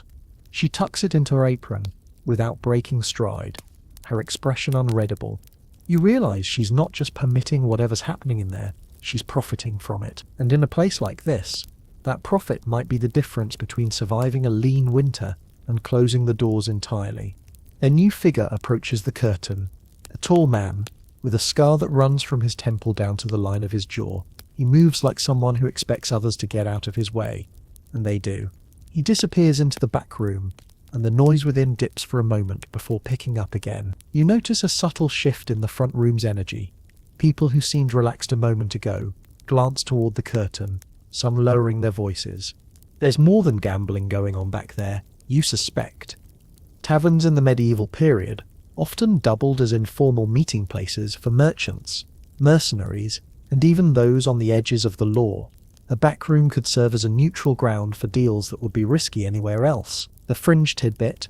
In some towns, these rooms were used to plan everything from illegal hunts to smuggling routes, often under the guise of private games. The serving girl emerges from the back room carrying an empty tray. Her face is carefully blank, but the way she moves quick, eyes forward, suggests she's learned not to notice too much. She sets the tray down behind the bar, then goes back to weaving between tables, her attention firmly on the front room again. A few minutes later, there's a sharper sound from the back. The unmistakable crack of wood, striking wood. Conversation in the front dips, just for a moment. Before resuming, the man at the next table shrugs at your questioning look. A stool, he says. Happens sometimes. You wonder whether it was thrown in anger or kicked aside in celebration. But the steady murmur that follows suggests no one's bleeding, at least. Closer to the archway, a small group of younger men is watching the curtain with barely disguised anticipation. One leans forward every time it shifts, as if expecting someone to emerge with news. They're likely waiting for a friend, or for an opportunity to be invited inside themselves. You can see the hunger in their faces, for coin, for status, for the thrill of risking more than they can afford. After a while, a man does emerge, and he's grinning. His purse looks heavier than when he went in, and he moves with the buoyant step of someone who's had a good night. A few people call out to him, but he only shakes his head, tucking the purse into his belt and heading straight for the door. The cold air follows him out, carrying a faint scent of damp earth and smoke from the alley. The next one through is less fortunate. His shoulders slump, and he's counting coins into his palm as if trying to understand where they all went. He sits heavily at the nearest table, orders the cheapest drink available, and stares into it without speaking. You notice how quickly the back room swallows people and releases them again, each one changed in small but telling ways, lighter of purse, heavier of mood, or flushed with sudden wealth. The rest of the tavern seems to flow around it, pretending not to notice, even as eyes flick toward the curtain with quiet curiosity. A pair of cloaked figures enters the tavern through the main door, bringing with them a swirl of cold air. They make their way straight to the back, pausing only to exchange a word with the man guarding the archway. That's the first time you've noticed him standing there. A broad-shouldered fellow who isn't drinking, isn't speaking, and keeps one hand resting casually on the hilt of his knife. He's not obvious about it, but his presence is enough to make you think twice about approaching. The innkeeper returns to the bar, counting something in her hand before sliding it into her pouch. Her eyes sweep the room, lingering for just a moment on you, as if to check whether you've stayed put. You have, partly out of caution, partly because you're curious to see just how much of the tavern's life plays out within plain sight, and how much happens in that shadowed space behind the curtain. From the safety of your seat, you watch another round of arrivals and departures. A group of 3 goes in together, laughing. 2 return with the same laughter, but one emerges alone. His expression tight, a woman in a red scarf slips through the curtain without being stopped. 20 minutes later, she comes out with a folded piece of parchment tucked into her bodice. Every so often, the sounds from the back flare up. A cheer, a groan, a burst of argument. But the room's rhythm never fully breaks. It's as if the tavern has learned to absorb whatever happens there, letting it bleed only so far into the front before closing over it again. You realize, with a small shiver, that the back room isn't so much a separate part of the tavern as it is its shadow. It's the place where the night's other story is told, the one most people pretend not to hear, but everyone knows is happening. The music in the front room has eased into a gentler rhythm now, a slow reel that hums in the background like a warm tide. Your mug sits comfortably in your hand, and you feel that familiar creeping looseness in your shoulders, the sort that invites conversation even with people you've never met. And in a place like this, that's exactly what happens next. A man 2 seats down leans toward you with a grin that's halfway between friendly and mischievous. He raises his tankard in a small salute, then slides down the bench until he's directly beside you. His breath carries the unmistakable scent of mead, sweet, sharp, and just a little too potent for the way his words slur together. "Where you from, friend?" he asks, loud enough for the 2 people across the table to glance over. Before you can answer, he barrels on. "Don't matter, you're here now, eh? That's what counts." He slaps your shoulder in a gesture meant to be comradely but almost knocks you into the woman beside you. She steadies you with a laugh and a shove, then joins the conversation without invitation. Soon you're surrounded by a small knot of drinkers, all leaning in, tankards in hand, ready to exchange whatever tales come to mind. This is the heart of drunken camaraderie. Not the rowdy chaos of a fight, not the sharp focus of a game, but the in-between space where people find common ground in shared warmth and noise. One man begins telling you about the time he accidentally ended up in the Lord's wine cellar during a feast. The story starts plausibly enough, a job delivering barrels, a moment of curiosity, but quickly grows into something absurd, involving a secret passage, a frightened cat, and an entire cask of wine disappearing in one night. Every person listening seems to know a different version of the tale, and they interrupt freely to add true details. You try to contribute a story of your own, and before you've even reached the middle, someone across the table interrupts with a toast. Everyone raises their mugs, shouting something in unison that you can't quite catch. You drink because it seems expected, and a cheer goes up as if you've passed some unspoken test. The ale makes its rounds again, but now it's joined by something stronger, a clear liquid in a squat, cork-stoppered bottle. From the next shire over, the man with the crooked grin says, pouring a splash into your mug. It smells faintly of apples and fire. You sip cautiously, and the heat slides down your throat with a slow burn, settling into your belly like a second hearth. Someone starts a drinking song, the kind with verses that are only half remembered but easily improvised. The chorus is just a string of nonsense syllables, perfect for slamming your mug on the table in rhythm. Before long, you're singing along without knowing the words, your voice blending into the crowds. The camaraderie here is an odd balance. On one hand, there's genuine welcome. People slap you on the back, pour from their mugs into yours, laugh at your jokes even if they don't quite land. On the other, you sense the subtle tests woven into the conversation. When a man offers you a sip from his own mug, he watches to see if you hesitate. When another tells a joke at your expense, he's gauging whether you'll bristle or laugh it off. In this room, the right response can win you an ally for the night. The wrong one might mark you as a bore, or worse, a spoil of someone's fun. At one point, the man with the crooked grin reaches across the table and clasps your forearm in a mock wrestle. His grip is surprisingly strong, but it's not a challenge. It's a performance, meant to draw cheers from the others. You hold your ground, grinning, and he lets go with a laugh. "You've got some in you," he says, as if pronouncing a verdict. A fringe tidbit emerges in the conversation. One of the older men insists that in his youth it was tradition for newcomers to the tavern to drink from a welcome cup, a single massive mug passed from person to person, refilled constantly until the newcomer couldn't lift it anymore. The others roar with laughter at the thought, though one swears he saw it done in another village just last year. You realize that much of this camaraderie is built on ritual, some old, some invented on the spot, and the shared memory of those rituals, tonight's shared drink, tomorrow's in-joke, next week's half-remembered song, even the smallest gestures, a refill, a nudge, a joke, are threads in a fabric that stretches across years of nights like this. The conversation shifts easily from boasts to confessions. One man talks about a girl he courted years ago, only to have her marry a corper with a better trade. Another admits he once tried to pass off a wooden coin in a dice game, only to have it thrown back at his head. These are the safe kinds of confessions, embarrassing but harmless, the kind that draw sympathy or laughter without altering the room's mood. Between the stories, the group exchanges casual observations about the other patrons.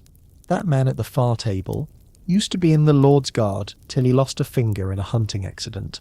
The pair near the door, merchants but not the kind you'd trust with your purse. The gossip flows as easily as the drink, and though you can't verify any of it, you file it away. You notice how quickly time seems to bend here. One moment you're taking your first sip of ale. The next, your mug is refilled for the third time, and you've heard enough stories to fill a long winter evening. The fire throws shadows that sway across the walls. The candles have burned lower, but the mood only grows warmer. The innkeeper passes by once, her sharp eyes sweeping over your group. She doesn't interrupt, but her presence is enough to remind everyone to keep the noise just shy of unruly. As she moves away, the man beside you leans in and says, "She's seen more nights than any of us, knows when to let the fun run, knows when to cut it short." You start to understand that drunken camaraderie in a medieval tavern is a kind of delicate dance. It thrives on inclusion, on making newcomers feel like part of the story, but it also relies on an unspoken agreement to keep things from tipping over into real conflict. A wrong word, a misplaced hand, and the warmth can turn sharp in an instant. That shift almost happens when one man tells a joke that lands badly. The subject, a local farmer's stubborn mule, isn't offensive in itself, but the farmer's son happens to be at the next table. He bristles, the laughter falters, and for a heartbeat, the room tilts toward trouble. Then someone jumps in with a louder, sillier joke about a chicken in the market, and the tension drains away in fresh laughter. It's a practice save, and you suspect it won't be the last of the night. The music rises again, softer this time, more of a hum to keep the room moving than a performance. The man with the crooked grin refills your mug one last time, before slumping back against the wall, satisfied. You've been accepted, at least for now. Your place in the evening circle of camaraderie, secure until you choose to leave or the drink runs out. You've been in the tavern long enough now to recognize the subtle tremors that run beneath the laughter and warmth, the signs that not everyone here is part of the friendly current. Just as drunken camaraderie has its rituals, so does trouble, and it starts long before the first shove or thrown tankard. It begins with the glances. Across the room, a man with close-cropped hair and a leather jerkin keeps scanning the crowd instead of joining in. He's not looking for a friend, he's searching for a target. His eyes rest on purses tied to belts, mugs left unattended, hands lingering too close to game boards. Every so often he mutters something to the man beside him, a wiry fellow with quick hands who wears his cloak half off his shoulders, ready to move fast if the need arises. The innkeeper notices them. You can tell, because she pauses mid-stride, adjusts the tray in her hand, and lets her gaze rest on them for a second longer than she does on anyone else. Then she continues as if nothing happened, but you've already learned that when she does nothing, she's usually doing quite a lot. Fights in a tavern don't erupt like sudden storms. They gather like thunderheads, slowly enough for everyone to smell the change in the air. A few regulars glance over, weighing whether they'll need to step in. The music keeps going, but with less energy. The fiddler's eyes are on the game, his bow arm slowing slightly, as if ready to stop altogether. You take a sip of your ale, and let your gaze wander, cataloguing other warning signs. A man near the hearth leans heavily into the personal space of the woman beside him. She shifts her stool, but he follows. Her hand hovers near the wooden spoon in her bowl, not for eating, but ready to jab if needed. At another table, a group of youths has gone quiet, their heads bent together over something one of them holds in his palm. They're not playing dice, their stillness has a sharper edge to it. Pickpockets are another danger in a crowd like this. You've already felt one brush past you a little too closely, only to realize afterward that your purse was tied tighter than you thought. The fringe tidbit here is that some medieval taverns had regular unofficial thieves, tolerated as long as they targeted outsiders and split part of their take with the innkeeper or her staff. It kept the peace among locals, though at the expense of the unwary traveller. A shout from the dice table breaks the tension for a moment. One of the men throws his hands up, laughing, and slides his coins across the table toward his opponent. The accusations dissolve into a grudging handshake, but the reprieve is brief. The man with the leather jerkin is now on his feet, moving through the crowd toward the hearth. The leather-jerkined man notices them too late. They flank him at the hearth, speaking low enough that you can't catch the words. His expression shifts from feigned surprise to irritation, but he doesn't resist when they gesture toward the door. His companion hesitates, clearly torn between staying and following, but the innkeeper's gaze fixes on him from across the room, and he thinks better of it. Both men are gone within moments, swallowed by the night. The room exhales, a collective loosening of shoulders, a slight rise in the music's tempo. Trouble has been averted without a blow struck, which is exactly how the regulars prefer it. The front room of a tavern is for drinking, laughing, and talking big. The street outside is where grudges can be settled without breaking the furniture. Still, you remain alert. Trouble rarely travels alone, and sure enough, a scuffle breaks out near the door. Not 10 minutes later, two young men, flushed, loud, and clearly on their third or fourth mugs, are shoving each other in jest. But the jests grow harder. One knocks the other against a table, spilling a mug onto the lap of a merchant who reacts with immediate fury. Chairs scrape back, voices rise, and for a moment it seems the whole bench might tip over into chaos. This time it's the innkeeper herself who steps in. She plants herself between the two young men, one hand on each chest, and pushes them apart with surprising strength. Then she turns to the merchant, her tone softening just enough to keep him from leaving. A fresh mug appears at his elbow as if by magic, and the boy with the firewood is sent to fetch a cloth for his lap. Within a minute, the scene is contained, not smoothed over entirely, but quiet enough to let the night continue. Your eyes return to the woman near the hearth, the one with the too close neighbor. She's no longer at the table. Instead, she's standing at the bar, speaking quietly to the serving girl. The man who had been leaning into her space sits alone now, looking mildly confused as he stares into his empty mug. You suspect the innkeeper arranged his solitude. What strikes you is how quickly the tavern can shift between warmth and weariness. A moment of laughter can turn sharp with the wrong word, the wrong look, or the wrong hand in the wrong purse. But just as quickly, the warmth can return if someone with authority, the innkeeper, her quiet muscle, or even the crowd itself, decides to steer it back. You catch a whispered exchange between two older patrons. They're discussing a fight from months ago, when a stranger pulled a knife over a disputed hand of dice. She barred him for life, one says, tilting his head toward the innkeeper. Not that it'll stop him from trying again, but she'll have him out before he takes a second step inside. The evening settles back into its rhythm. Games resume, songs pick up again, and the air fills with that steady hum you've come to recognize as the tavern's true heartbeat. But you've learned something tonight. In this place, safety isn't a given. It's a performance, constant, deliberate, and always one misstep away from unraveling. You nurse your drink a little slower now, letting the warmth return but keeping one eye on the shifting patterns of the room. You're part of the night, but not so far gone that you've forgotten you're still a guest. The mood has steadied after the last scuffle, but you can feel it change again when the main door swings inward with a sharp gust of cold air. The room's noise doesn't stop, but it bends, voices lower, eyes shift, mugs hover mid-air. The new arrival is wearing the unmistakable insignia of authority, a heavy wool cloak clasped with a badge of the local lord, and a short sword at his hip, polished to a mirror sheen, a bailiff. He steps inside slowly, as if giving the tavern a chance to see him before he speaks. The innkeeper spots him, instantly, and straightens without breaking stride. She doesn't look surprised. This isn't her first visit from the law. The bailiff's gaze sweeps the room. It isn't a friendly glance. He's not here to drink. His eyes pause on faces one by one, lingering a moment longer on a man near the back, who suddenly finds great interest in the bottom of his mug.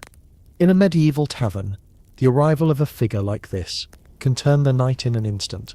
Sometimes it's just a routine check, collecting fines, looking for troublemakers on the run. Sometimes it's more specific, a warrant, a debt to settle, or a body to haul to the stocks. Either way, the patrons have their own quiet rituals for moments like this. Conversations fade into murmurs. Dice are palmed, and pockets patted as if to check for non-existent weapons. Some look away, some stare back, gauging the visitor's mood. The bailiff walks toward the bar, his boots loud against the warped planks. He doesn't take a seat. Instead, he leans on the counter, exchanging a few words with the innkeeper. You can't hear them over the soft return of music from the fiddlers, but you catch the shape of it. She's listening more than talking, her face a careful mask. Then he turns. Osric. The name lands like a stone dropped into a pond. Heads turn toward the corner where the man from earlier, the one who avoided the bailiff's gaze, now sits frozen.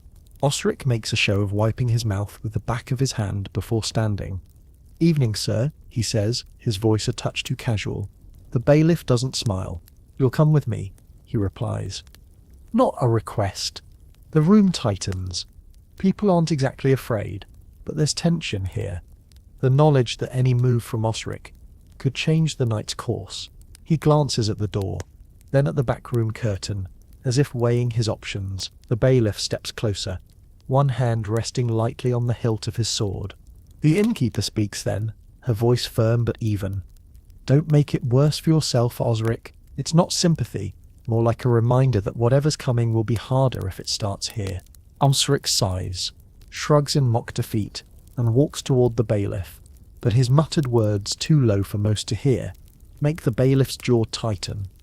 In another heartbeat, the bailiff has Osric by the arm, steering him toward the door. You notice how the rest of the tavern reacts, or rather doesn't. This is not the place for intervening. People turn back to their drinks, to their conversations, letting the moment pass them by. A few exchange brief glances, perhaps filing away the fact that Osric's seat is now empty, but no one says his name aloud again. The door closes behind them, and for a moment the cold air lingers. Then the fiddlers push into a brighter tune, as if to wipe the last trace of tension away. The conversations swell back to life, not instantly, but with that stubborn resilience that taverns have perfected over centuries. You lean back, watching the innkeeper resume her rounds. She doesn't seem rattled. If anything, she looks relieved that the bailiff came in early in the night, and not after tempers had frayed further. A man across the table from you catches your eye and grins. "First time you've seen that?" he asks. You nod. Happens now and then. Usually the one thereafter is fool enough to think he can drink here without being noticed. News travels faster than ale in these parts. He tells you about a time the bailiff came for someone who didn't go quietly, a man who overturned a table and bolted for the back door. "Didn't get far," the man says with a chuckle. "The alley behind here's a dead end." He found out the hard way. It's a reminder of how interconnected the tavern and the town are. This place isn't some hidden den where the law fears to tread. It's part of the community's web, and while it might shelter certain disputes, it doesn't stand between the bailiff and his duties.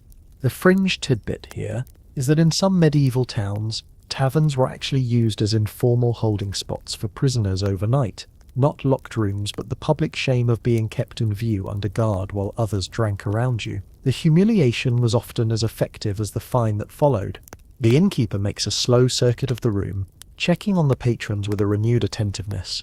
She pauses at your table just long enough to refill a nearby mug, but her eyes still seem to be scanning the crowd. Trouble, after all, doesn't always come from the front door, and sometimes the quietest patrons are the ones worth watching.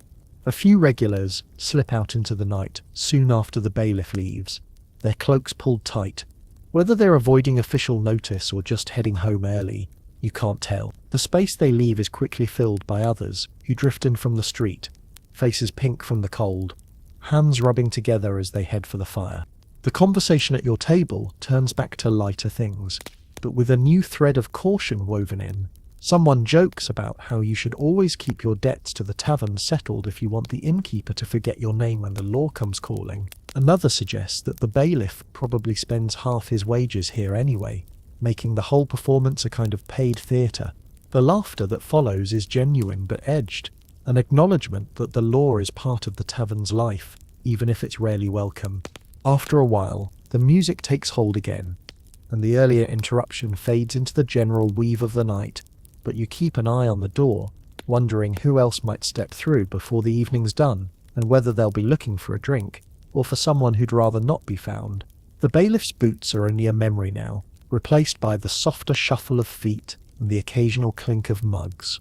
The tavern feels different, Not quieter exactly, but heavier, as if the air is thicker after that little brush with authority. Patrons return to their drinks with an almost deliberate slowness, as though they're re-establishing the normal order of things. By the time the next candle is half burnt, the crowd has thinned a little.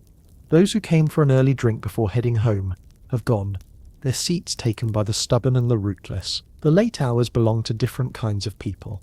Travellers who are waiting for dawn, gamblers unwilling to leave while their luck's still holding, lovers who've made the tavern their trysting place, and the occasional soul who has nowhere else to go. The hearth is no longer roaring. It burns low, more ember than flame, with a steady bed of coals throwing out heat.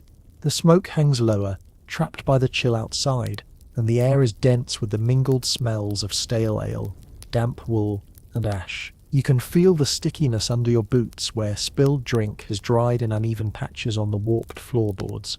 This is the hour when the noise becomes more layered, less uniform. Pockets of conversation deepen into low murmurs. Some patrons lean close over their tables, hands cupped around mugs, as if to shield their words. Others lapse into companionable silence, watching the slow swirl of liquid in their cups or the play of shadows on the walls. The games still go on, but they're quieter now. The cheers muted, the wagers smaller. Near the back, the dice players have been replaced by a pair of card gamblers. The deck is crude, hand-painted and edged with wear, but the movements are smooth, practiced. You can't tell who's winning, and perhaps that's the point. Both men keep their expressions unreadable, glancing up only to gauge who might be watching. The serving girl moves more slowly now, no longer weaving through the crowd with the brisk efficiency of earlier. She lingers at tables, refilling mugs only when asked. The boy, with the firewood, has taken a seat on a low stool near the kitchen door, his head lolling toward his chest. Even the innkeeper has eased her pace, though she still makes regular passes through the room, her eyes missing nothing. A man at a nearby table begins humming softly, not quite a song, more like a lull to himself. It's oddly soothing, and for a moment you imagine how many nights in the tavern's history have ended in this kind of half-sung haze. The fringe tidbit. In some medieval inns, this was the hour when minstrels or storytellers would slip away, replaced by quieter forms of passing the time. Fortune-telling, whispered riddles, or simple dozing by the fire until it was time to stumble to bed. The backroom curtain stirs once, letting out a puff of warmer, denser air. A woman in a blue cloak steps through, counting a small stack of coins before tucking them away. Her expression is calm, neither triumphant nor sour. The look of someone who has left the night's risks behind for now. She crosses to the door without stopping, drawing her hood before stepping into the cold. You take a sip of ale that's gone tepid in your mug. It's thicker now, the sediment settling toward the bottom, but you drink it anyway. At this hour you're less concerned with taste and more with the slow, steady warmth that seeps into your bones. The innkeeper stops by your table, leaning a hand on the wood. "Still good?" she asks, her tone softer than earlier in the evening. You nod, and she moves on without further talk. She's not here to make conversation now. She's measuring the room, making sure no one's on the verge of tipping the balance. A man stumbles in from outside, his cheeks flushed red from the cold. He's alone, and the moment he steps inside, all eyes flick his way. It's not suspicion so much as curiosity. At this hour, a new arrival is rare. He heads straight for the bar, mutters a request for cider, and takes a stool in the far corner. He drinks quickly, head down, as though hoping to finish before anyone decides to strike up a conversation. You notice how the mood shifts in tiny, almost invisible ways. The fiddlers have packed away their instruments. The music now is the crackle of the fire and the low thrum of voices. One of the cloaked men from earlier has taken to watching the door, his mug untouched for several minutes. A pair of young women share a bench near the hearth, their heads bent together in a conversation that's half whisper, half giggle. This is also the hour when the room's secrets feel closer to the surface. People speak more freely when they think most of the crowd is too tired or too drunk to listen. A man behind you murmurs something about the shipment arriving by the river road. His companion responds with a grunt. At another table, two gamblers argue over whether to play one more hand, the coins between them gleaming in the candlelight like bait. One older patron sits with his back to the wall, eyes half closed, and seems to be asleep. But every so often, one eyelid lifts just enough to take in the room before lowering again. You're not sure whether he's guarding something, someone, or just himself. A log shifts in the hearth, sending up a small cascade of sparks. The sound draws eyes for a moment, as if the fire itself has joined the conversation. Someone gets up to stir it, with the poker coaxing a few more minutes of flame from the embers. The smell of charred wood deepens, curling into the air alongside the yeasty tang of beer and the lingering perfume of roasted onions from earlier meals. The fringe tidbit: medieval taverns often doubled as makeshift shelters in winter, and the late hours could see patrons dozing at their tables rather than braving the cold. Here you can already see it happening. A man leaning heavily on his folded arms, a woman with her head tipped back against the wall, eyes closed but still holding her mug. The innkeeper, ever watchful, lets it happen. There's no rush to clear the room unless trouble brews. These customers will either drift upstairs to rented beds or wake when the chill finally drives them home. In the meantime, their presence fills the tavern with a quieter kind of life, one that feels older and more private than the revelry of earlier hours. You find yourself listening to the smaller sounds: the clink of a coin being set down, the scratch of a boot against the floor, the faint swish of the curtain to the back room. The tavern is still awake, but it's a different kind of wakefulness. Slower, softer, with a sense that the night could stretch on indefinitely if no one disturbs it. Your mug is nearly empty when the innkeeper makes another pass, glancing at it, but saying nothing. She knows, and you know, that there's no need for more tonight.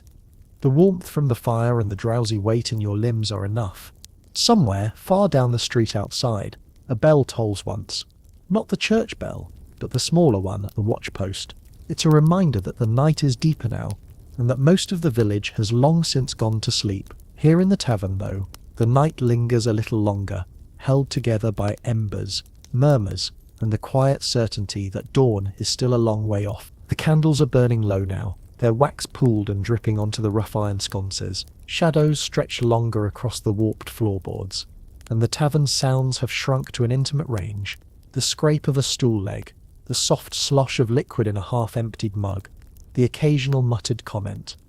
The crowd has thinned even more. Those left are the ones either too stubborn or too content to leave, or the ones still calculating how to pay for the evening they've had. The innkeeper's rounds have grown slower, but no less deliberate. She pauses longer at each table, not to chat, but to ensure nothing remains uncollected. Her eyes linger on mugs left untouched too long, and on patrons who suddenly seem fascinated by the patterns in the wood grain. When she approaches, you realize this is the moment of reckoning, the settling of tabs. There's no written bill, no careful tally recorded by quill. It's all in her head: the mugs she's poured, the bowls she's set down, the coins she's seen change hands. In a medieval tavern, the innkeeper's memory is as binding as any ledger, and challenging it is an unwise move. She stops first at a pair of younger men who've been loud all evening, but are suddenly quieter. 3 ales, 2 pottage, and that cider you split, she says, her tone flat. They exchange a glance, count out coins, and place them in her open palm. She doesn't move until she's satisfied with the amount, then nods once and moves on. A man near the hearth tries a different tactic, patting his belt pouch theatrically, then frowning as if surprised to find it lighter than expected. "I'll make it up next time," he offers. The innkeeper doesn't even blink. "Then next time you drink," she says. Her meaning is clear: no credit for those who can't pay. He sighs, digs deeper into his pouch, and produces the missing coin. The fringe tidbit here is that some taverns in the Middle Ages had a reckoning stick, a notched tally kept behind the bar for regulars. Each notch meant a drink owed, and debts could carry over for weeks, sometimes months. But for travellers and strangers, cash was the only language. You watch as she handles a more delicate situation: a merchant whose purse is heavy enough to cover his tab twice over, yet who quibbles about the price of his wine. She lets him talk himself in circles, nodding at the right moments, before quietly reminding him that the bottle he drank from came from the last shipment, before the winter roads froze. He pays without another word, perhaps realizing she could have charged more. Closer to your table, the woman who ate the rabbit pie earlier sets down her last coin. "That's all of it," she says. The innkeeper counts without touching the money, just a glance, quick but precise, and nods. There's no fuss, no hint of judgment. In a place like this, the ability to pay what you owe is proof enough of worth. When she finally reaches your table, you're ready. You lay your coins out plainly, meeting her eye as you do. She sweeps them into her palm and tucks them into her pouch without comment. Moving on to the next, you realize how much of this transaction is about respect, not just for her authority, but for the unspoken agreement between tavern and patron. You've had the warmth, the drink, the shelter. Now you give what's due. Not everyone handles it so smoothly. In the far corner, a man attempts to slip out before paying. He makes it as far as the door before the boy with the firewood, now awake again, plants himself in front of it. The innkeeper appears a heartbeat later. No raised voice, no drawn weapon, just a quiet exchange that ends with the man returning to his seat and fishing out a coin. The boy steps aside only when the payment changes hands. Sometimes, settling the tab isn't about money at all. At one table, a farmer offers a small bundle wrapped in cloth. The innkeeper unwraps it, revealing a wheel of cheese, firm and pale in the dim light. She inspects it, presses a thumb into its rind, then nods. Barter is still alive here, especially in winter, when coin might be scarce but goods still hold value. The last few patrons to pay are those in the back room. They emerge in pairs or alone, faces shadowed, their purses lighter or heavier, depending on the night's fortunes. A few hand over coins immediately. Others exchange a word or two with the innkeeper that suggests they've already squared things earlier. The final reckoning is almost ritualistic. The innkeeper returns to the bar, unties her pouch, and counts its contents under the dim light of a single candle. The coins clink softly as she moves them from one pile to another, lips moving slightly as she tallies. There's no pretense of secrecy. Anyone can watch, but no one interrupts. This is her closing of the night's account, the moment when the tavern shifts from a place of business to a place of rest. Once she's satisfied, she ties the pouch closed again and slips it beneath the counter. The air changes subtly, a release as though the night's debts, both spoken and unspoken, have been cleared. A man at the hearth yawns openly, stretching until his back cracks. The two younger men near the door gather their cloaks, pulling them on with exaggerated shivers in anticipation of the cold outside. One of the cloaked figures from earlier takes a final swallow from his mug, then stands, flipping his hood up before stepping toward the exit. You sit for a moment longer, letting the last of your ale settle. The tavern is quieter now. The earlier press of bodies and voices replaced by small, drifting clusters. The games have ended, the music has long since stopped, and the air smells mostly of dying embers.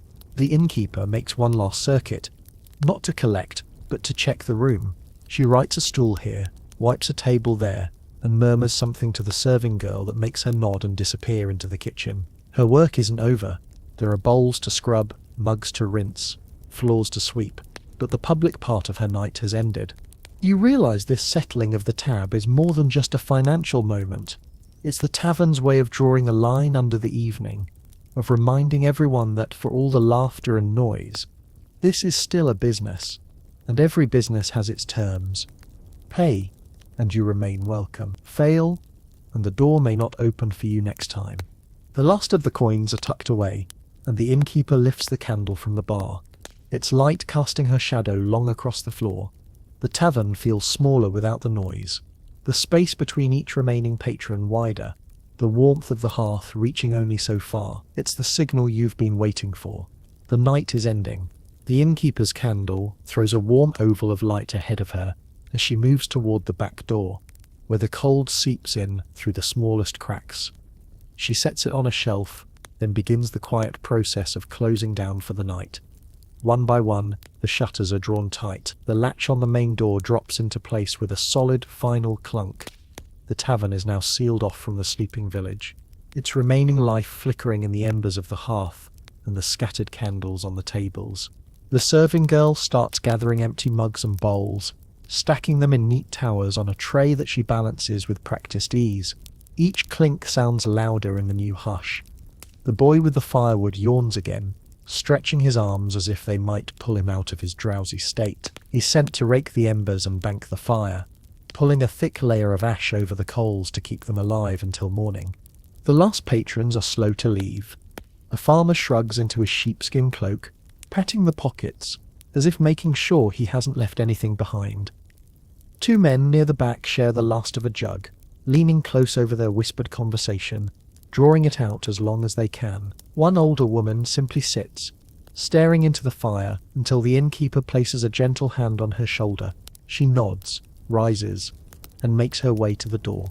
You remain in your seat a little longer, savouring the way the tavern feels now, emptied of its raucous energy, holding only the faint echo of what it was a few hours ago. The air is warmer near the hearth, but the corners of the room already feel cool, as though the night is pushing its way in through the walls. A fringe tidbit slips into your mind. In some medieval towns, taverns doubled as overnight lodgings, with patrons curling up on benches or on the floor near the fire. The closing didn't mean emptying the room, but rather shifting into a shared dormitory of sorts. You can almost picture it here, travellers wrapped in cloaks, the innkeeper stepping around them at dawn to stoke the fire again. Tonight, though, there are no sleepers on the benches. This is a place where the doors truly close when the night is done. The last of the paying guests file out into the cold, their footsteps fading into the frost-slick street. The sound is replaced by the faint sigh of the wind pressing against the shutters. The innkeeper moves behind the bar, wiping it down with a damp cloth. The smell of ale rises from the wood as she scrubs, mingling with the smoke from the hearth. She takes her time, making each pass slow and deliberate, as though she's wiping away the night's stories along with the sticky rings left by mugs. The serving girl disappears into the kitchen with her stack of bowls, and you hear the muted splash of water in the washing basin. The boy, now finished with the fire, sweeps the floor with a bundle of twigs tied together, pushing the debris of the night toward the door. Bits of straw, a few dropped crumbs, the odd coin that's rolled under a table. You finally rise, stretching out legs that feel heavier than when you sat down. Your bench scrapes against the floor, and the sound seems almost too loud in the softened air. The innkeeper glances up, meeting your eye with a look that's neither hurried nor lingering, just the acknowledgement of someone who's seen countless patrons pass through her door. You step toward the exit, the planks creaking softly under your boots. The main door is unlatched for you, and the rush of cold air outside is startling after the night's close warmth. The village beyond is quiet, save for the faint bark of a distant dog. The moonlight turns the cobbles pale, and your breath curls in front of you in silver wisps. Behind you, the innkeeper closes the door again. The latch drops, and the tavern is once more sealed, its night finally at rest. Somewhere inside, the last candle will be snuffed, the last sound will fade into the crackle of cooling embers, and the building itself will settle into silence until the first stirrings of the next day's trade. You take a moment on the street, looking back at the darkened windows. Hours ago, they glowed with lamplight and laughter. Now they are blank, the stories they held tucked away until the next evening. It's a reminder that taverns, for all their life, are temporary worlds. Each night a self-contained story that begins with an open door and ends with its closing. As you walk away, you think about all the pieces of this night. The warmth of the hearth, the smell of roasting meat, the clink of coins on wood, the hum of songs half forgotten, the sharp edge of tension when the bailiff arrived, and the easy laughter that followed when he left. You remember the strangers whose names you'll never know, the conversations you only half heard, and the unspoken rules you learned by watching. And now, the wind is at your back, nudging you toward whatever bed you can find before the cold becomes too sharp to bear. The tavern's door is behind you, but its memory is warm enough to carry through the dark. The pace of your steps slows, the street is still, the moon rides high, and somewhere, far off, you hear the slow, deliberate toll of the church bell, marking the late hour. It's a sound as ancient as the walls you've just left behind, a reminder that night will always fall, and with it the small rituals of closing in taverns, in homes, in hearts. And here, under this pale sky, you feel the last threads of the tavern's world slip away, replaced by the quiet rhythm of your own breath and the crunch of your boots on the frost-hardened road. So as the village sleeps and the tavern's fire dies to ash, you carry the night with you, its scents, its sounds, its secret exchanges, until memory softens them into something gentler. The warmth will linger in your bones long after the cold bites your skin, and the echo of the doors closing will settle you into your own rest. The journey ends not in the clamour of voices, but in stillness, with the knowledge that tomorrow the door will open again, the hearth will roar, and the night will begin anew. But for now, you let go, you breathe, and you step quietly into the waiting dark.